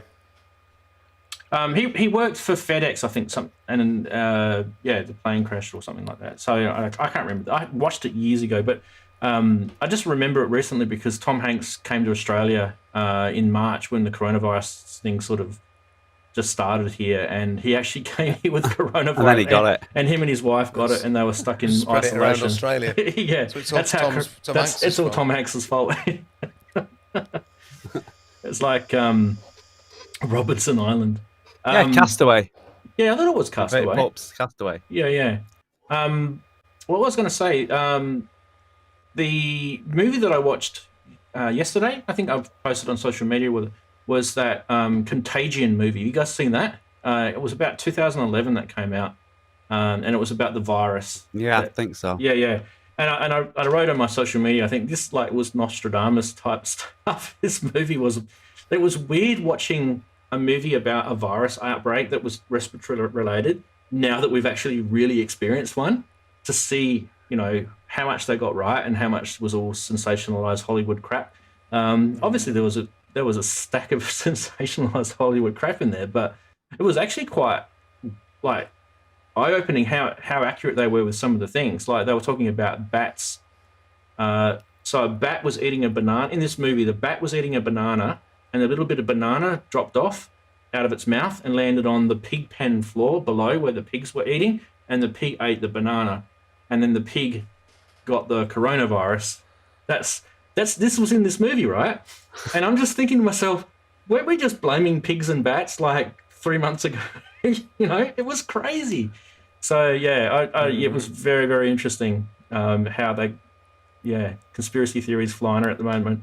But yeah, just thought it was interesting. So if you do get bored and you've got nothing to do during lockdown, I don't know, whoever you can get it from, have a look at Contagion. It was interesting. If anything, Yeah, you can tell your wife or your partner that you're watching it because it's got synth music in it. It was actually pretty good. And someone told me that it was the musician that did the music from that movie Contagion was influenced by Tangerine Dream. So there you go. See how I've tied that back? Right. So bugger the virus, just listen to the music. I've noticed. Yeah. That's it. Yeah. Has anybody been taking a look at the? I've been trying to work out the records that I've had up this week, because I said I put them different ones each week. Inky did. Is that Inner City? I spotted some. Yeah, Inner City, Good Life. Yeah. Chad Jackson. Right, you're going to get a hit now. There's Chad the drummer. Jackson. No, I'm not sure about that one. I got your Moby Go. Go. Get Wicked. Oh, Moby right, Go, yeah. of course. Jam and Spoon. Oh, Stella. I love Yes. Jam and Spoon. Yeah, I actually can't see that that's from what here. it was. Yeah. Yeah. That's a great track, actually. that is really It is a good. great track. Oh, that's better. Yeah. I remember Is that better? Oh, I got Yeah, that. yeah. I bought that, Jam and Spoon. and this is how long that was. When was that? What's the date on there? 1991 or something? 92? Yeah. 1991, I think, yeah.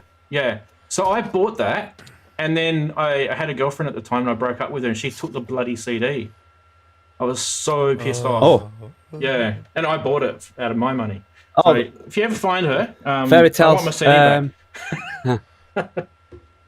Oh, I've got all the albums, Jam and Spoon, yeah. Like Jam and Spoon. Yeah. Enjoy, live in Manchester. Yeah. You And mentioned that one already. Anybody? I can't see what it is. A guy called Gerald? Oh, of course it is. Oh, Voodoo yeah. Ray? Oh, Yes, I remember that. of course it is. There you go. I've been looking at that, trying to work out who it was, and I've gone through 1,001 different voodoo. Oh dear, that was. We were sat listening to him at the Synthfest last year as well. so dear. yeah, like I say, each time I put a Gerald different setup Simpson. to you, you need to. Yeah.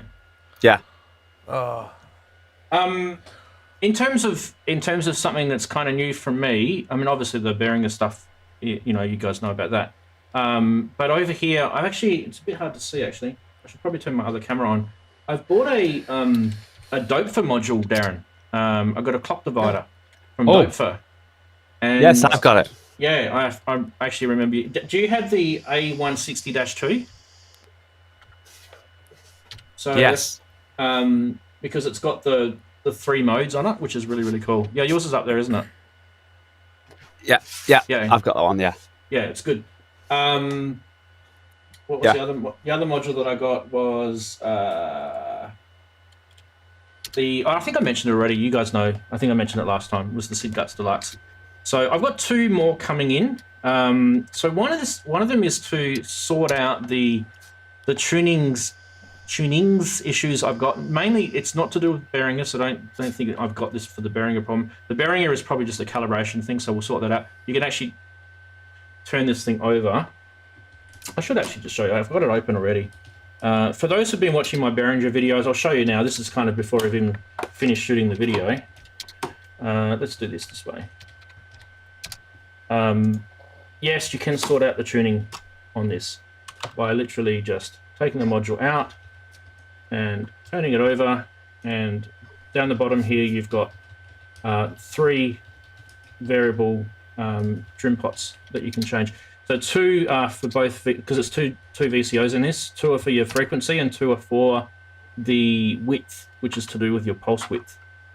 If you ever want to muck around with that. You probably don't need to touch that, but anyway, that's that solves the Behringer tuning problem. But the module that I've got coming in is a Clavis Caltrans. Have you heard of that one, Darren? It's so what it is, it's going to help me with my SID guts a lot, because the SID chips don't have the same kind of CV tuning calibration that Eurorack does. So I actually will be using the Caltrans to calibrate to a standard octave per volt for octave tuning. And the good thing about Caltrans is that you can actually you can plug your oscillator in to the 2 CV controls. It'll automatically tune your oscillator, and then it has a memory store function, so you'd never have to touch your pitch or fine tuning knob ever again, and you just recall it if you're plugging into that oscillator. It'll be perfectly in tune every single time, as long as it's warmed up. So yeah. And the other one that I've got coming in is, I've always wanted a Clouds by Mutable Instruments, and you know that she doesn't make them anymore. So because I've got one. Yeah, you've got one, but because it's open source, there's a heap of people making like clone cloud modules, and the one I've decided to get is the Typhoon. Is that the small one? It's not the small. Not the smallest one. It's not the micro clouds. It's the next one. It's kind of like 16 HP, or I can't remember now. I might have that one actually. I can't remember. I've got the cloud. I've got one of the. It's not. I've got either the Typhoon or the. Oh, what was the other one?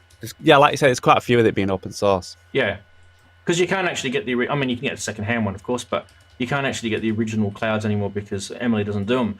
But the reason why I went for, so there was one called Supercell. Did you hear about that one? So Supercell seems to be really, really cool. Yes, but Supercell. They're pretty pricey.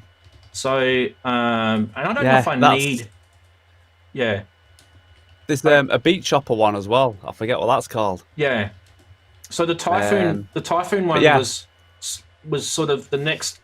That's like in between Supercell and the original clouds. Like there's all these iterations of firmware that they've brought out because it's open source, of course. So now, if you guys are wondering what the hell we're talking about, Clouds is like a reverb Eurorack module, but it's got a couple of bells and whistles behind it that don't just make it like a real ambient reverb. You can actually do like beat, it's more of a granular sort of thing, isn't it? Yeah. And then you've got reverbs the tacked on the end. Yeah.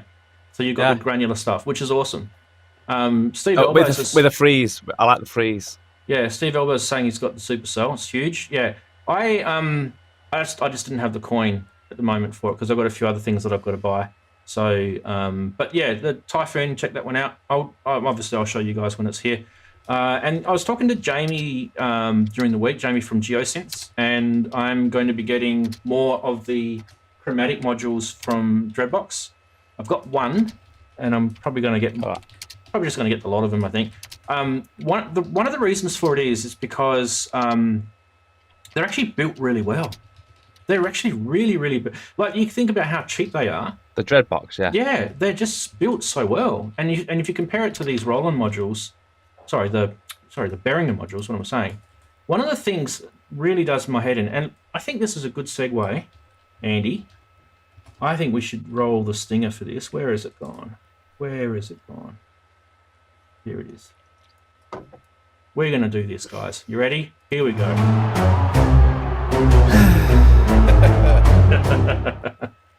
So, yes, it's time for rant. and it's time for Ramsey's rant. And I'm going to talk a little bit about build quality. And one of the things I really get annoyed about, and it's purely just so people can save a dollar and build. But do you see these 3.5mm sockets, Darren? They are not fixed. Yeah. They are not fixed at all All right. to the front panel. Are they just pushed See that? through? Yep, they literally just go straight through to the PCB. You can see that there. Can you see how it's going straight through? See that? Yeah, that's gonna. Yeah.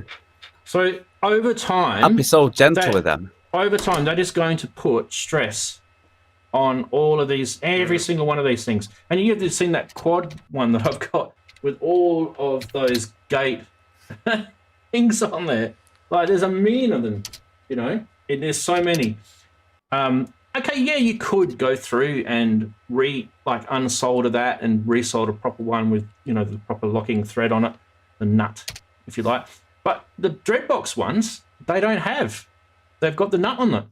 So, you know, if you hear this, oh, they're doing it to, you know, save us money, don't believe it, because Dreadbox... It's a little nut. Exactly. 1 cent. All it is a little nut on a screw. That's all it is. And to skip on that... Yep. For something that you're plugging in and out all the time. That's it. It Seems a bit daft. So, having got my... You'd rather pay that extra 10p or something. What a release. I've got my rant off my chest. Does anyone have a rant? Andy, do you have a rant for the week? Yeah, I do, but it's got absolutely nothing at all to do with... Oh, get it off your chest. Why not? Get it off. Oh, all right then. I'll hold this up then. It doesn't have to be music related.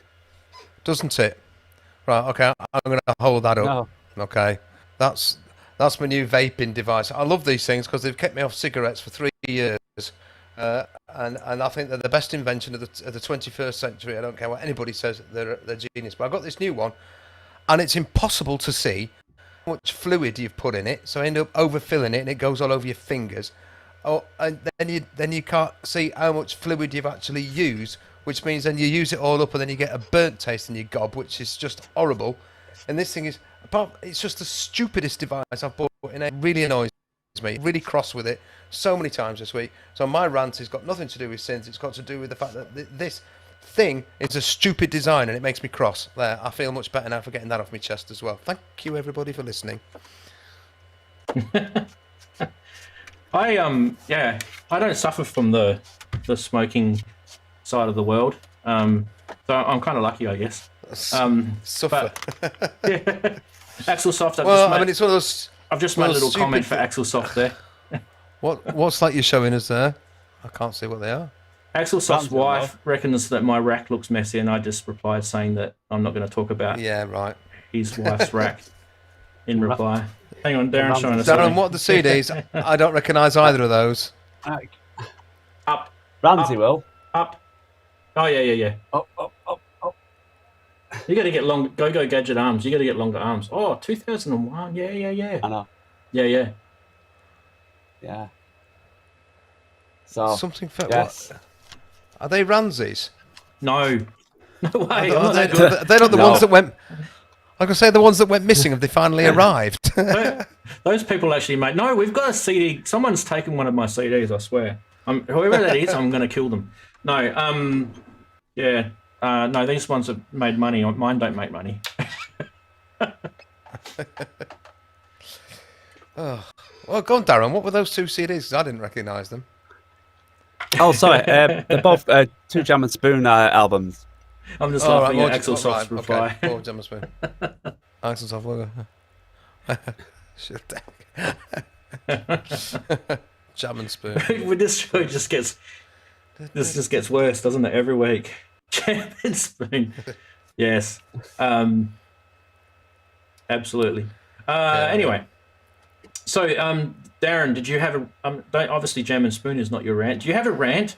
Because I think you've been off for a couple of weeks, and some of it you kind of mentioned to me. I don't know if you want to talk about it live on the stream or not, but here's your opportunity.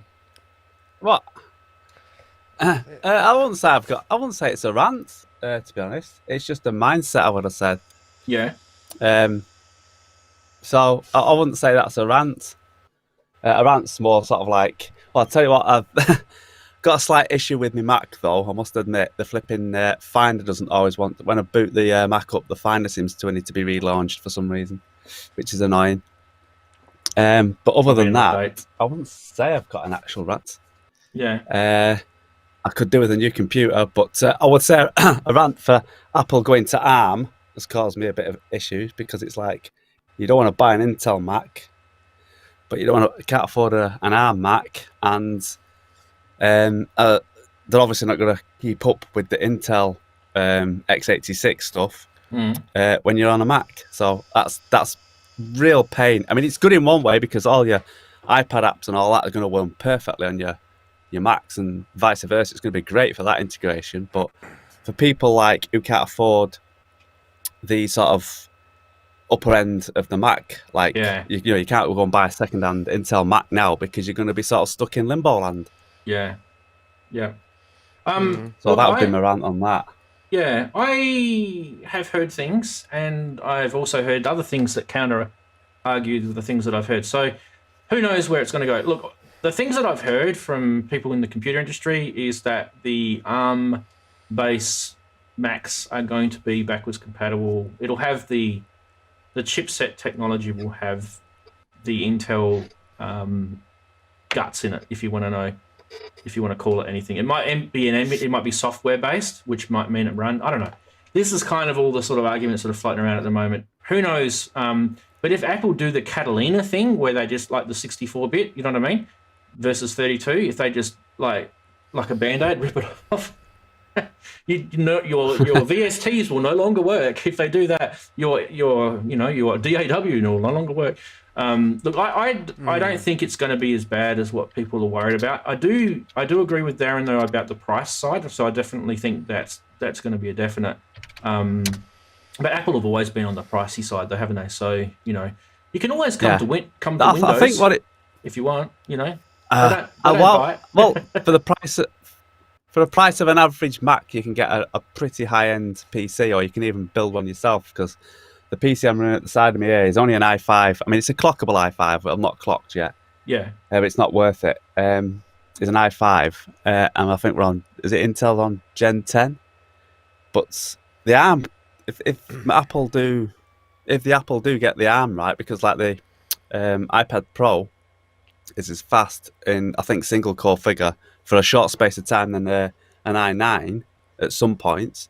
So if they can improve on that, I mean, that's going to be amazing, isn't it? But they're going to cost the earth for if you have a desktop ARM Mac, whereas a PC at a quarter of the cost is going to be a lot better. But you see, I think it's more for the second-hand market, because a lot of semi-pros, as probably we call us, would be buying a second-hand Mac Pro desktop, because we'd never be going for the full-on one. But the second-hand market's now going to be a bit stuck, because they'll be cheap, won't they? Well, will they? I mean, look at the trash can; they're still over $1,500. When they bring the arms out, though, all the yuppies who like having all the latest and greatest, they'll just chuck them on their front curbside collection. Chuck the dustbin out the front. Well, they've still got a few Intel Macs to bring out. For the garbage guy to go pick up. Yeah, no, you're right. Look, I think the ARM processor that they're working on will be stuff that we haven't got already, so we don't know about it. I think keep them very, very quiet. And there's a lot of speculation about it, but I believe it'll have chipset stuff in there. Like what Google's saying, is it going to be software based? I don't think so. I think it'll be chipset based. So who knows? I think it'll be, if you think about it, will Apple just literally just shoot themselves in the foot and just cut off their entire Intel legacy? Maybe they had a big argument and had a tantrum and stormed out of the Intel office. I don't know, but I don't think that would be very damaging for them as a company. So I feel that it'll have some sort of backwards compatibility. Has to. Isn't it because more they set out with Intel and their forecast for the next 5-10 years, Intel wasn't going to pull out the speeds because the more cores you have, the hotter it's going to get. And you know what a Mac's like, it cooks over. So, and they're looking at their ARM processing, which is going down to, is it 5 nanometers nanometers, where I think Intel are still at 10. Yeah, so they've got I think that's why they've said enough. They've got the superconductor sort of, it's the superconductor argument, isn't it? It's the 5 gigahertz land is just way too hot for the silicon based. That's where they're at. So, yeah. And Intel are saying they can't get superconductor stuff cheap enough to justify it as a, home based product, or general use product. So yeah, it's one of those things. Interesting. Where they're going, and I think AMD may also be looking at some sort of non-Intel based thing as well, from what I've been reading in the rumor mill. So you just watch the AMD space, and the other one that may with the Threadrippers the other one that may come into the CPU land is NVIDIA. So I've always wondered why they have never made a CPU, because they're perfectly capable of doing so. So you just never know. They might come into the CPU land, and you might all of a sudden just be washed with so much choice. Who knows? I think Intel took the half the game, because there was just Intel basically sort of running the show, and they just thought, it doesn't matter. And now everyone's caught up and gone past. Yeah. They're scrambling around for, they're just whacking more and more cores onto the CPU chip, which is it's not working. It's just cooking the chips. Yeah. Yeah. So if you ever wonder, like, what does an Intel CPU sound like? I'm just going to mute Andy for a sec. There we go. That's what it doesn't sound like, and this is what it sounds like. No, I'm just joking. That's Andy's fan. Is it and if you could be in this room, you'd know what its temperature it'd be. Don't worry about it. It's fine. Yeah, it's just boiling in here, and I think part of it's the computer. It's just the general temperature. So I'm sorry. All of what you've just been talking about has just gone way over my head. I've not understood a bloody word you're talking about, except to say, don't buy a Mac. And heaven knows what on earth you're supposed to do when you decide to change your PC.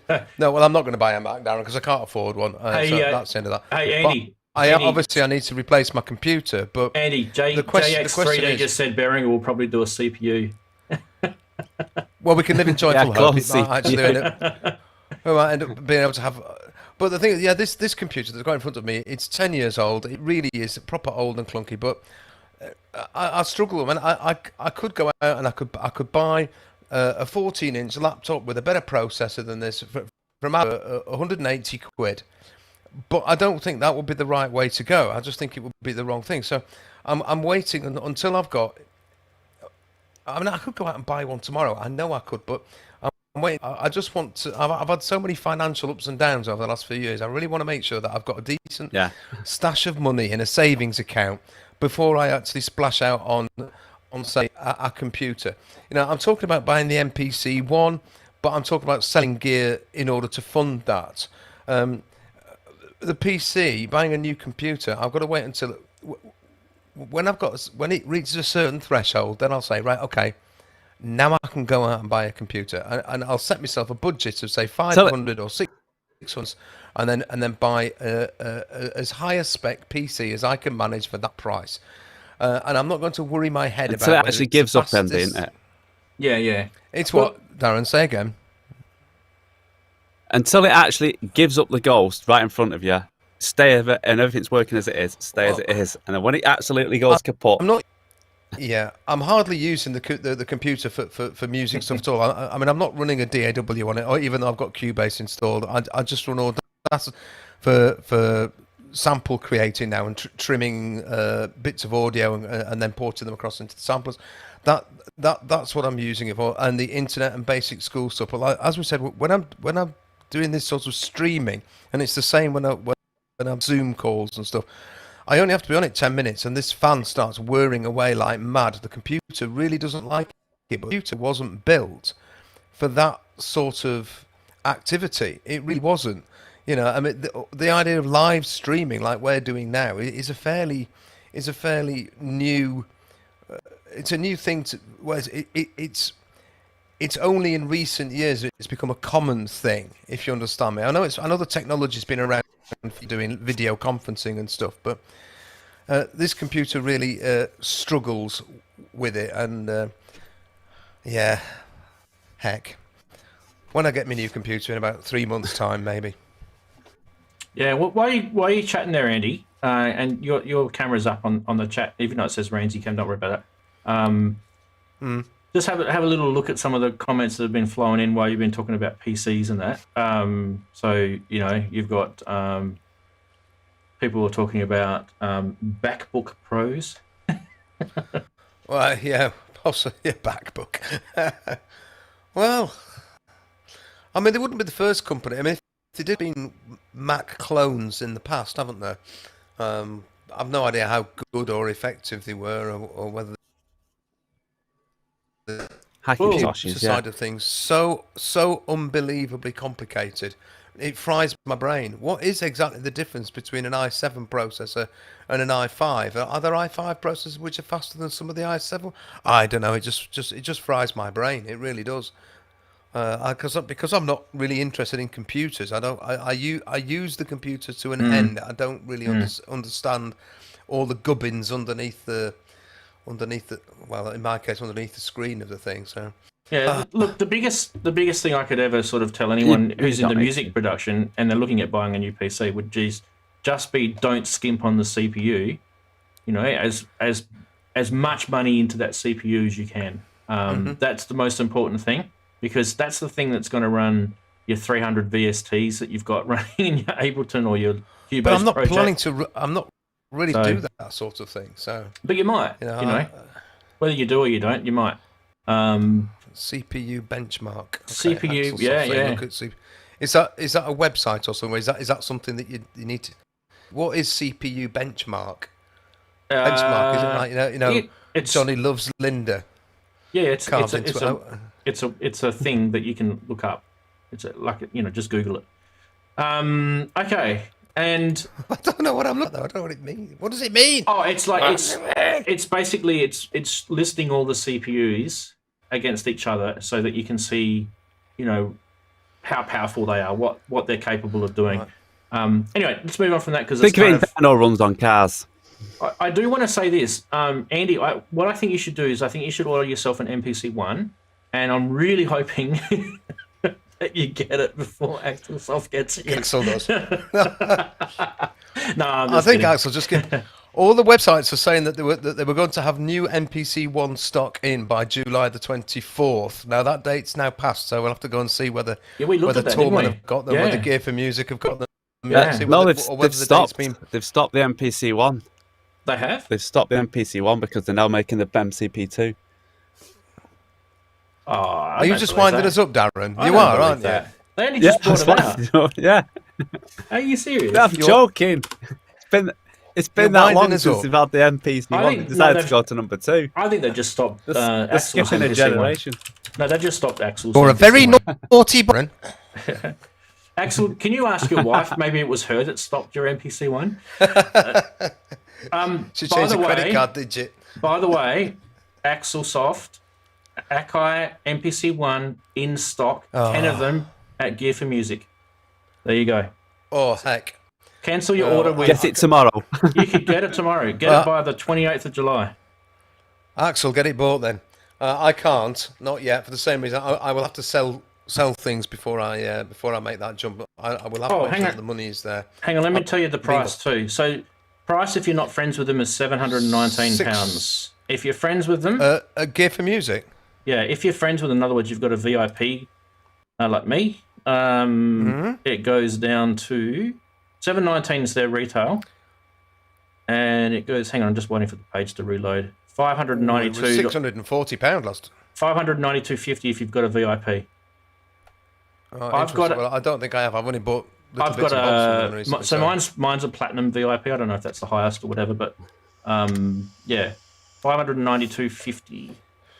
Sorry, I was sort of reckoning around the 640 mark. Wait.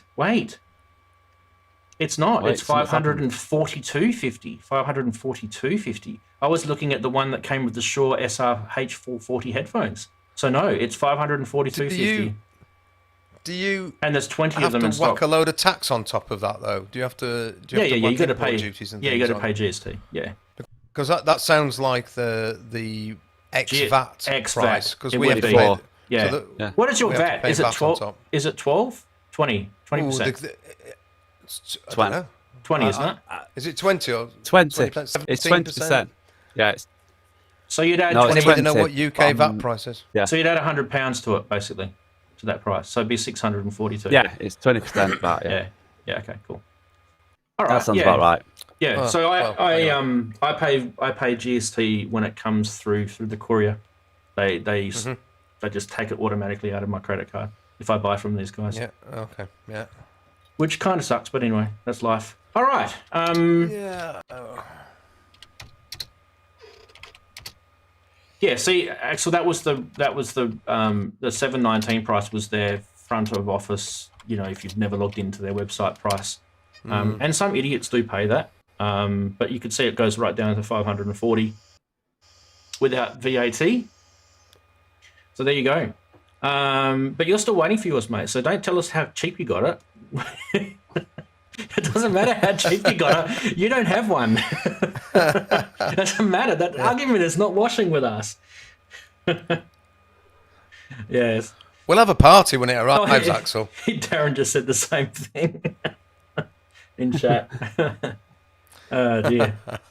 Yeah, but you're still... You'd pay an extra £100 if you was getting it tomorrow. How many months has it been now then? When did he order it? Has it been 6? Surely it's been 6 months. It has to be close to that. What are we in July? Was it still a prototype when he ordered it? I reckon he was. It was start of the year stuff, wasn't it? When we first talked about it. I think he said that the company that he originally bought it from went out of business, and then it got passed on to somebody else, and then I'm sure that Axel said that he has actually had it refunded. So hopefully he's in a position to be able to go. I know the company. Ordered Jan 18th, yeah. Jan the 18th. Ordered Jan 18th. Yeah. But even still, Gear for Music aren't always the cheapest in the UK either. Like sometimes No, they're not. Sometimes Andertons are cheaper. No, they're sometimes I mean, even going through the Thomann in Germany are cheaper too. So, you know. Yeah. Yeah, but you can ring them up and they'll match the price. Yeah. I mean, haggle a bit.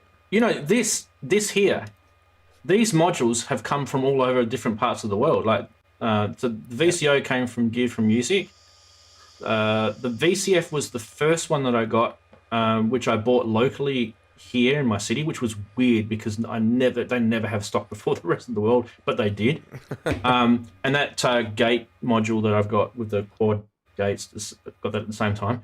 The envelope module came from Queensland, and yeah, I can't remember what I think I got two, no, these two came at the same time, and yeah, VCA might have been from Gear for Music as well. So I think I got 2 from Gear for Music. But yeah, like every time I checked Thomann out for certain things, they would say, you know, 2 weeks, 6 weeks. It was always like about 2 or 3 weeks longer than some of the other places. So I don't know what's going on at Thomann with some of their stuff. A lot of people say that they get stuff first, but I don't reckon they do. Unless you've got like some Not special... just that as well, because I've seen it where it's got like 2 days. It'll be in within like the next 2 or 3 days.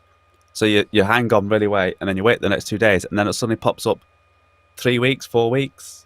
It's like, Yeah. And then by that time, Gear for Music have already had it in, sold it, and you've been waiting on it to Thomann. Yeah, you kind of like... It's kind of like they had one coming in. Did they tell you how many's coming in? They had one coming in, and it's only going to be 2 days away, but someone else bought it. And you're like, oh. Well, that's it, isn't it? It's all designed to try and get you to part with your money. Oh, yeah, it's all capitalism, isn't it? We should all part with our money. Well, I don't really blame them. They're trying to sell stuff, but selling things that they haven't got is a bit naughty, I always feel. I do too. I don't know if you guys remember me never saying pre-order. This. Never pre-order. Yeah. Darren hit it on the head. That is definitely. I've done it. Never. I've done a pre-order before. No matter how much you want it. Hey, Axel. Stop picking on the poor fella. Oh. Well, he logs in as some Sally lady and pretends he's got a wife and stuff. Come on, you know. Yes, you did, Azzy Oed. Yeah, my Polygogo went like that. It was 2 days, went on the site. 3 weeks, 4 weeks, damn. And I did it about 3 times, and then I just caught it, and they'd got it in, ordered it straight away, and by dinner time that day, they'd gone. So they must have only had about 1 or 2 in. Our mate Dave's waiting a couple of months for his TD3 to arrive. He's finally got it. Oh, wow! January. Yeah, the yellow ones were rare. Why were the yellow ones so hard to get? Yeah, That's weird. I don't know what the yellow one. That was a limited edition. Yeah, the limited edition was. I'd have loved it, but like you said, you had never to came in. Order it. Did you order one, Darren? And I wasn't doing that. No, I wanted to get one, a yellow one, and they said, like I say, 2 weeks. So I waited the 2 weeks, and it never actually, it never came in. It said another 2 weeks, and it kept on doing 2 weeks, 2 weeks, 2 weeks. So in the end, I just thought, I'm not bothered anyway. Now I'd lost the will to get one. I can make a TB303 noise with quite a lot of the kit. So. Well, exactly. Steve Steve Elbows, a really good point here. He's just said that he's got a Typhon. You know those Typhons that we only just showed them like a few weeks ago as a news thing. Oh yeah. And he said if he pre-ordered it, a while now. But he said if he pre-ordered it, he'd be waiting months. So obviously, I don't know. Tell us, Steve, how you got it, and how you getting it, not pre-ordering it, got. Yeah, how did you sort of swindle that? Because that's actually pretty cool. If you've managed to do that, and it's kind of I like think the pre-ordering. How I did the Urarek ones. I think the pre-ordering goes on a bulk buy that they're going to bring in at a specific time. So if they say like the 20th of July, for instance, the pre-orders get for the 20th of July, but they might have kit coming in between them dates. So the pre-orders still don't get it till their 20th July. But anyone else who's... yeah. Okay. So I think that's how it works. I mean, I didn't know about this thing until it was announced on YouTube and we saw the people doing their little videos. I mean, Darren, you've got some Dreadbox gear. I wonder if Steve's the same. I want a Typhon, yes. Therefore, he's on a mailing list and you'd heard about it, and therefore you could place pre-orders for it. I mean, but then again, what this actually shows is that if you... Oh, what happened then? That really appeals to people. Oh, his computer got too hot. Oh. Someone went quiet. Are you still there, Andy? Can you hear me? Yeah, you're still there. I was just going to say... It just froze. I'll just say what Dreadbox have done is they've actually created a product which is the right sound with the right features at the right price. And then... I think He's just paused it again. I've frozen again. Yeah. Your computer's getting hot. Is that a tactic? Yeah, I think it must be. Is it a tactic? Right, Fight bye, with folks. something. That's it. Blow. So hang on, let's take a deep breath. Let's look blow. at the chat. That's on a track somewhere. So Steve Elbows said that he pre-ordered it from a store rather than so Dreadbox directly. Okay, cool. Right. Okay, so well done to him for getting one. The other point that I was interested here is Wagoo said he's had the most luck ordering things on the same day the product goes live on the Thoman, however you say it, whatever, musicstore.de, Gear for Music. So yeah, I'm with Wagoo. That's how I managed to get some of these modules. And they literally refresh, bang, it's up, buy, and you go through the credit card you've paid, and then just out of shits and giggles, you go back on about an hour later and it's all sold out. It's cool. It's like, yay! It's like buying tickets to concerts. When you have to get up at 9 o'clock in the morning and line up for 300 hours. It's a bit like that. Okay, I'm scared. The wife is back. What do you mean he pretends to have a wife? So what I want to see is Axel talk at the same time as Sally, and then we'll believe you. No, I'm just joking. I'm sure she exists. But Sally, if you really are a true wife, do you actually ask Axel, does he need another piano? Because that's what my wife asks me when I have these lovely pianos here, and I get another one. She goes, why do you need another piano? That's what she asks wallops me. him with a quijada when he asks if he can spend more. Sorry, a donkey, Joe. There you go. Look, they're saying hello at the same time. But that's just Axel going hello on two laptops. We can just start this conspiracy theory going at the moment. What she has to do is she has to come onto the camera. Sorry. Yeah, we have to get Sally on the show. I reckon that'd be the best thing. Get a synth guy's wife on the show, and she can tell us all the pain about what it is like having a synth guy's wife, to be a synth guy's wife. I reckon it'd be awesome. It'd be the best thing ever. Just kidding. Lupop waited for the firmware update before doing his Typhon review so he could show the sequence. Yeah. I'm glad he did that actually, because that made that video pretty cool. Oh dear. Oh, okay. So you guys, that's pretty cool. So you guys have got like, if he gets synths, you get to do your fabric stuff. Cool. It's like, you know, she gets to buy stuff, he gets to buy stuff. Yeah, I like that. That's good. So you both got little hobbies. Or you could just send the wife to the desert. JX3D. Great comment. You're going to get in trouble now. We haven't got many deserts around here. Well, Barnsley, maybe. That's true. Oh, sorry. Oh, what have I just said? haven't you got Scotland? Well, that's not a desert. What about? Not many people there, but it's... You don't get it, do you? Okay, Scotland, yeah. No, what do you mean by Scotland? No, Scotland, yeah. It's So Sally's making bags for synths. Cool. There you go. Good. Have you made a bag for the Moog 1 yet? That's a good question. I think that I'd like to see a bag for a Moog 1. I reckon that would be an awesome bag. Be like some of the... Do you remember that? Trolley. Who was it that made that comment? I think it was Ken. He made that comment about those, you know, those pants that some of those fanboys wear that have got really massive pockets in them. And he was talking about how you can fit the Argon 8 in the pockets. I reckon that was hilarious, that comment. That one cost £50. Imagine walking out the store with a Moog 1 in your pocket. Or are you pleased to see me? Yes. Beautiful. Ah, well, we've got Axel. Axel's wife is on the show, everyone, because she actually wants to know what the hell he does for 2 hours on a Saturday afternoon. And now she knows. Well, you know. And now she knows that it's complete. It's inspiring, isn't it? It's a complete and utter waste of time talking to this Australian guy who's a complete noob. But you know what? What we could do is we could have Sally doing her quilting, and Axel could play music to it, and you know we could just have that all. Just that would be just. We'll just sit back and gone watch. with that comment. Was that Sally's comment there, Andy?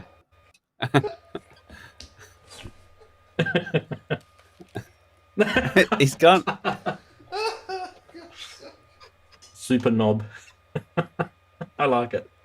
I like it. I sit and watch you silly lot. Yes. Well, I feel sorry for you. I really do. Honestly. I mean, why the hell would you want to watch me? There's all some control, man, honestly. There's all these stupid people watching me.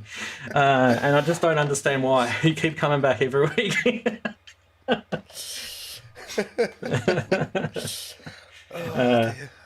More fool him. One day we should talk about music stuff, shouldn't we?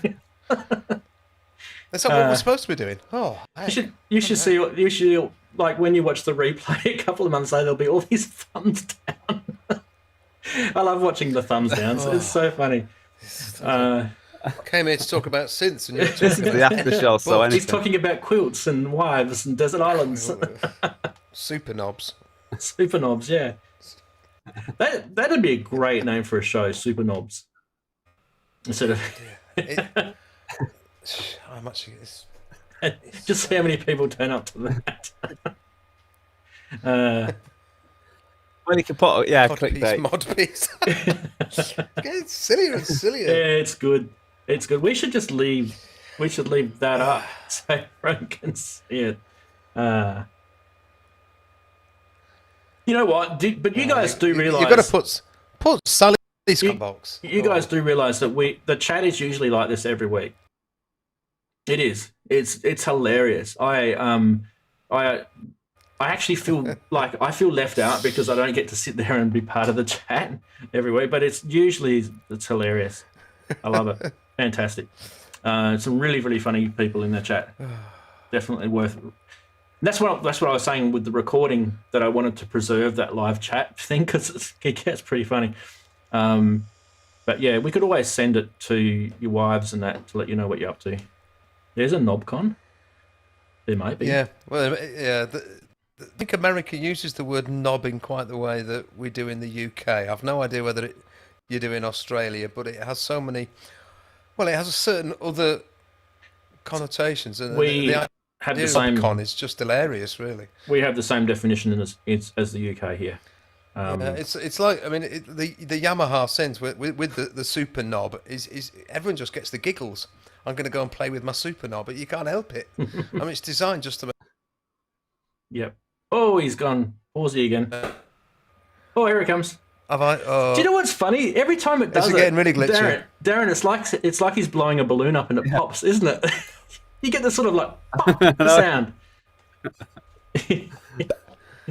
So is my computer really on its last legs now? Because it is getting very hot, actually.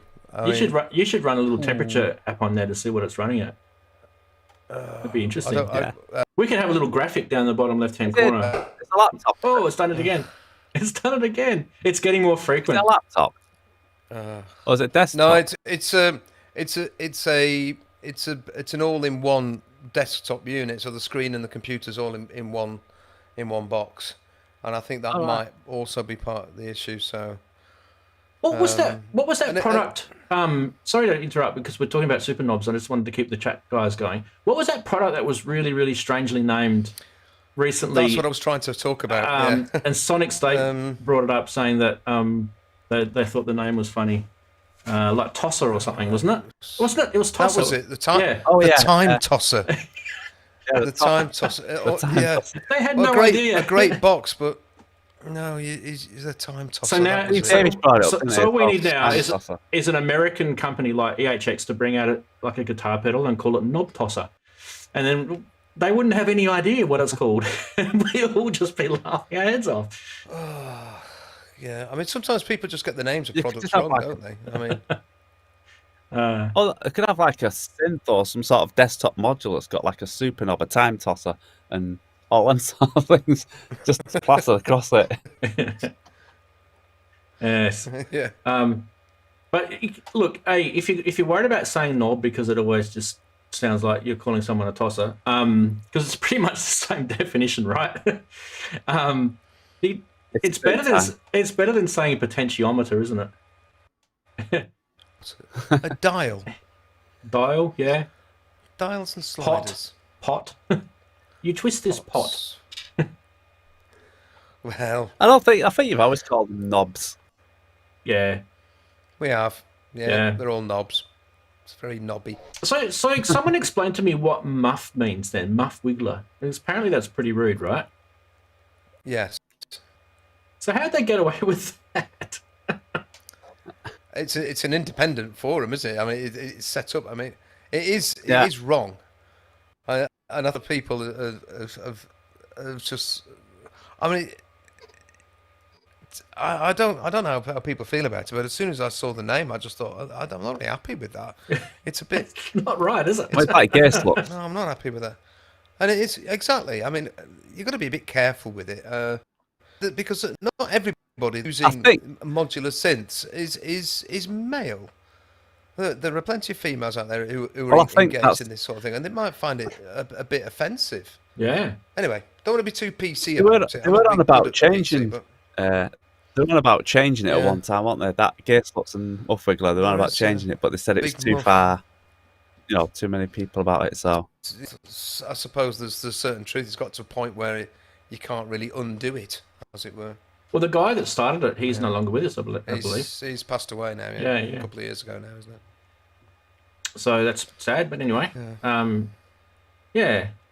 it just when I first found that website, I'm like, "Are you sure you want to be calling it this?" And they're all like posting on it, and I'm thinking, "Okay, let's go." It's like the other one, Gear Sluts. It's a bit risque as well, isn't it? You know, Yeah. calling everyone sluts. I don't know whether you guys know what the word slut means over there, but in Australia, it's not a very nice word. Well, yeah, it's a perfectly common bit of Anglo-Saxon, and it would. Yeah, again, it just seems like the wrong use, but I'm not telling anybody else whether they should call things A, B, or C. But I think sometimes you do have to be a little bit careful because, again, it's not just male adults that are buying things. There's also kids who are into the stuff. Oh, as absolutely. Well. You think, Yeah.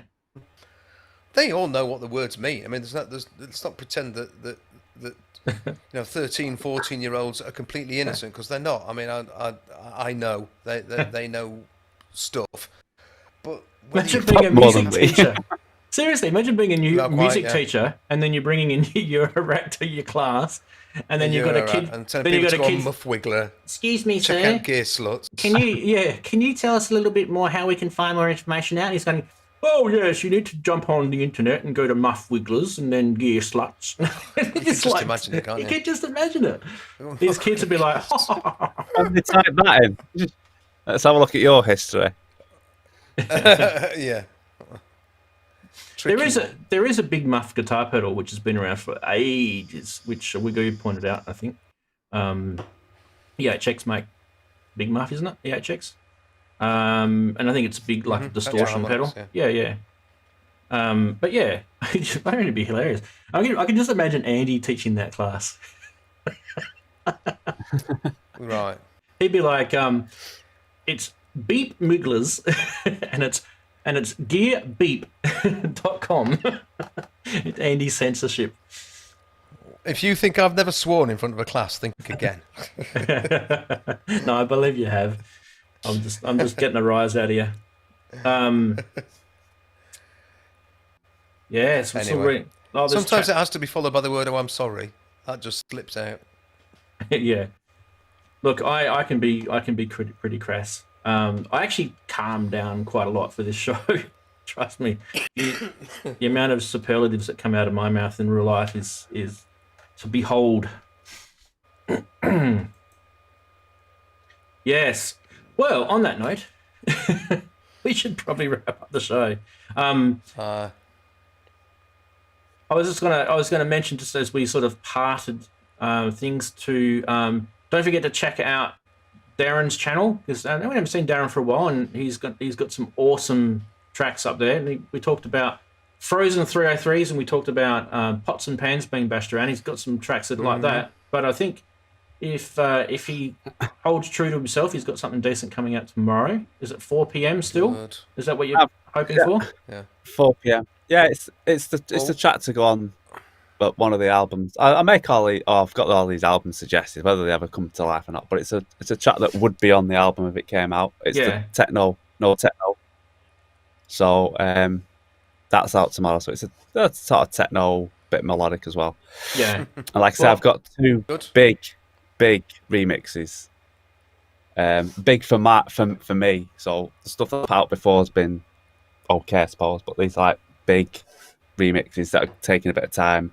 Yeah. And like I say, one of them's an old classic 80s track. You'll know it if I put the bass line. It's a really hard one to work on because I want to make it in my DTH way, but the sort of the bit that everyone recognises is the bass. Obviously the lyrics, because it's a vocal one, and I've worked around it for a while, trying to keep the sort of same bass line, but the way I want to do my version, I didn't want it, so the bass line's come off, and I've got mine on it. So that's down the line. It'll be out this year, I hope. Yeah. No, but I think it's. Are we going to run a sweepstake on what we think it is? Because I've got two tracks in mind with very, very bass lines, and I think I wonder which one. I wonder what it is. I want to know what it is now. What is it? Oh, there's two tracks that could be two big ones. You're both exactly. There's two big ones. Finn, who's in the chat now, if he thinks hard enough, he'll remember because we chatted about it. It'd be last year on the show in the background.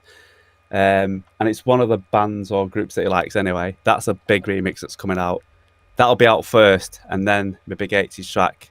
If I get everything, touch wood, finished how I want it to, because I don't want it to go out until I've got this big idea. I think I mentioned bits in the email, Ramsey. I've got so many ideas. It's sort of really not helping when I get all these ideas and how I want to create it doesn't come out, and it's like, and you start thinking, is it worth doing music and all this lot? So yeah, the 2 big remixes will be out this year, I hope. Well, all I can say is, you know, Darren, it's don't be too awesome. much of a perfectionist. 'cause It's what you do is awesome that amazing. you've got the plan. The plan is the start, and you know, if you don't get there, you don't get there. Doesn't matter. The fact that you're actually back in doing it again is really, really cool. So, you know, we all need a little hiatus from making music. We all need that sort of sanity break. So don't feel bad at all. Yeah.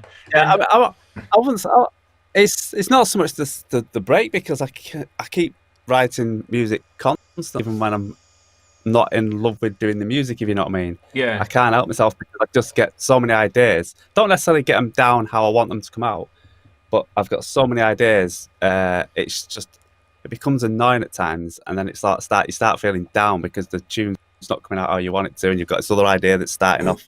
So you're writing half of one, another one's there. Then I've got another idea for another one, and I'm so cheesed because I've not finished the one that I wanted to do, and it just gets on top of you. Do what I did. Send it to someone. You know, so like if you've got an idea of a tune, send it to me or send it to Andy, and we can have a play with it. So it's always good fun doing that. I was going to mention that to you anyway. I've got other stuff that I was going to, if you want, I can send to you at a later date, which is not even a tune, it's just ideas. Yeah. I'm even doing a sample pack if anyone will want that when it's finished. Yeah, absolutely. Stuff that I've created. So. Cool. If you ever want, send me the WAV files, and I can pop it through the MPC, and it'll make up like an MPC pack for you, and I'll send it back to you. So no problems there. While we're plugging people too, Darren and Andy, well, Andy and I were talking about Xils-labs' latest video, so do check that one out as well. That was pretty cool. So we are watching you, mate. So yeah, definitely check out Xils-labs' latest. I reckon it was really good. Yeah, I think I commented on it. Enjoyed that If one I a haven't, lot. I'll be back. I'll be on it. Yeah, enjoyed it a lot. Yeah, I haven't Inky put commented us on in it the yet. direction. There's a guy who comes into the chat, I think, on Sonic State and on Geosynths called Cheapo Card Company, and Inky put me through to that video. It's all about distancing and being where to stand, but not being able to stand there because his feet are too big, and the feet. It's just hilarious. It was a brilliant video. I mean, so everyone go and check out Cheapo Card Company. It was great. Just say that again, because your computer glitched again. Cheapo Card Company was the guy's name. It's all as one word, I think, when his name's in YouTube.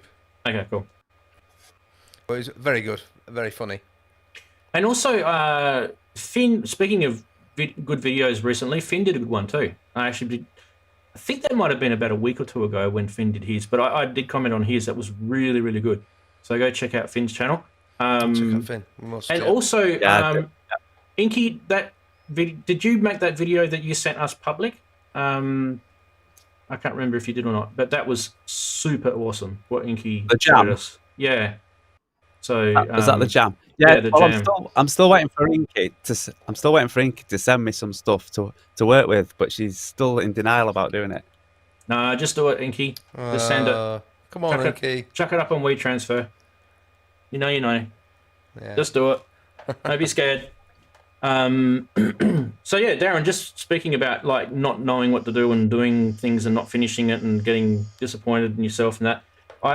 I've still got my album. My last track is just holding me back, and I'm thinking to myself, I might just not even put that last track on there. I might just leave it off, because every time I listen to it, I keep changing it. It's like, stop changing it. Well, yeah. Yeah, it's It's well, like at the moment, I've not Def even Leppard decided when album. all my music's going. It might be a Def Leppard album that never happens. Oh, please no. That's like most of my albums.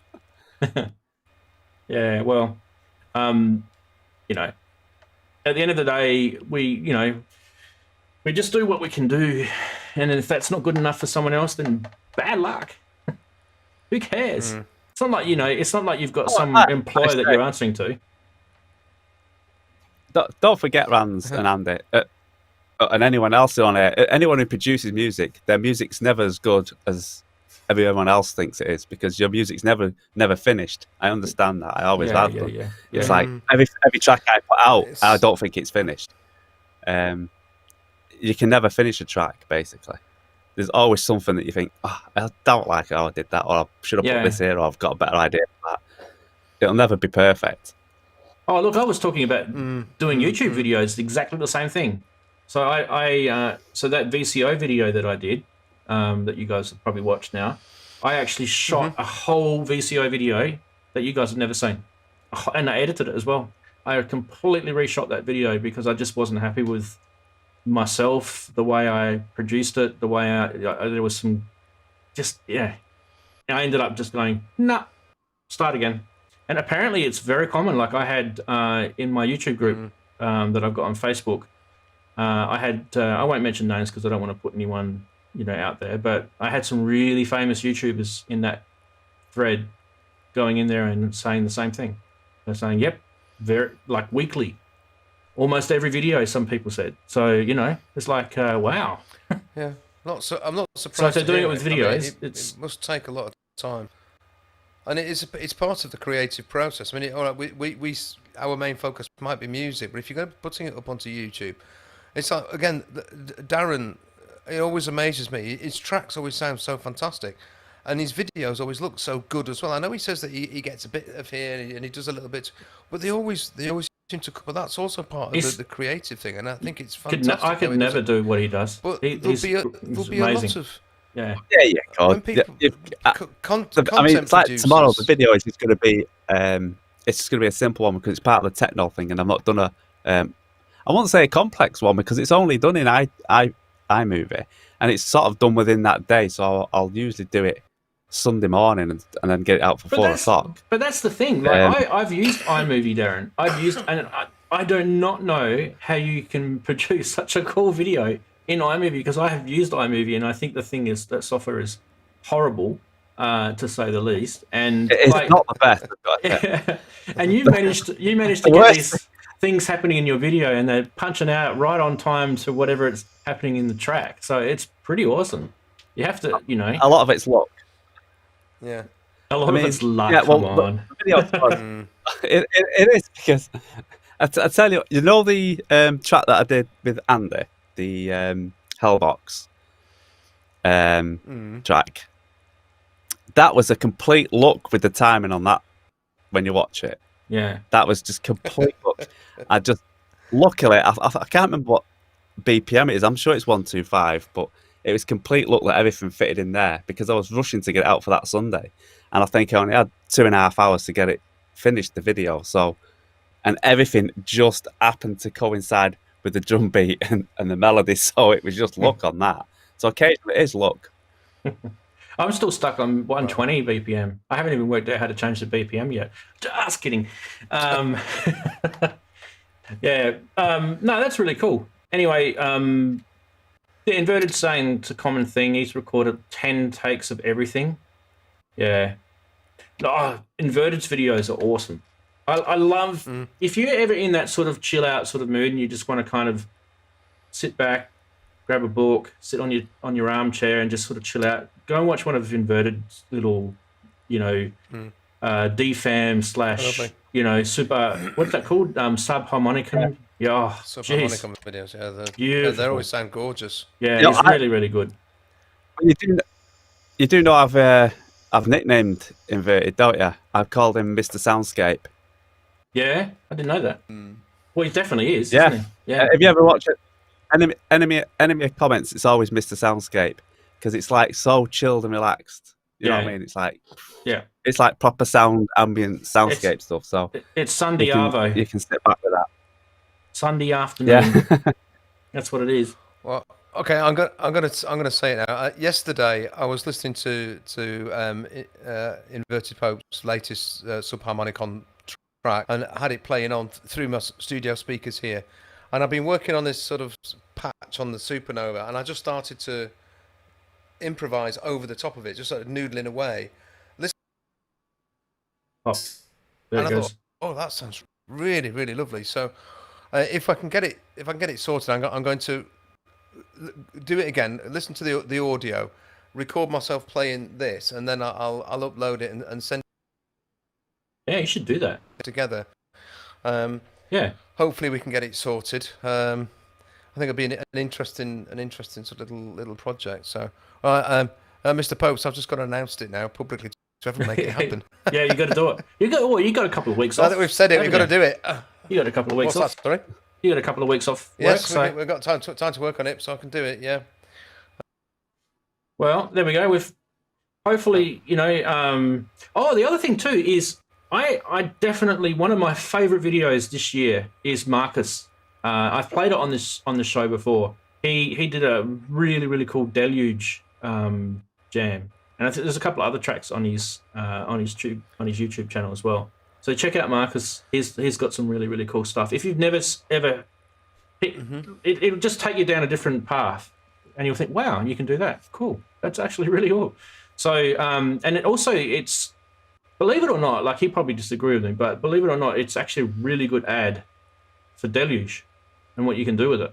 Because some of the stuff he's done on it, I didn't think it was like, I thought it would be more like a sampler, you know what I mean? Like you hear the guys making, hip hop beats with it and that sort of stuff, but he was very synthesist in the way he did his stuff. It was really, really good, and kind of glitched the audio, and I really liked it. It was really good. Yeah, I've been watching that. So that's what you guys are here for. But anyway, we're gonna probably have to finish the show. We're gonna have to finish the show. Don't forget to tell your friends that don't be selfish. Tell your friends about this channel. We love having you here, but we'd also love to have some other nice, cool people here as well. And anyway, for everyone, thanks very much for joining us and being part of this. Darren, thank you very much for coming back, mate. We really loved having you back, and hopefully we'll see you next week. Andy, you're going to be on, can I announce it? Yeah? Next week? Yeah, tomorrow? I don't think it's a secret. Yeah, tomorrow Andy's going to be on Geosynths, so I reckon it's awesome that Andy's on Geosynths. So if you're going to watch Geosynths, I won't be able to watch it because it's just way too late in the early in the morning for me. Yeah. Yeah, it was nice to get the invite. So make sure you check out Geosynths, and big hello to Jamie if you're watching, mate. Anyway, all the best, everyone. Thanks very much for watching, and we will say bye-bye. Take care, everyone. Bye. See you later.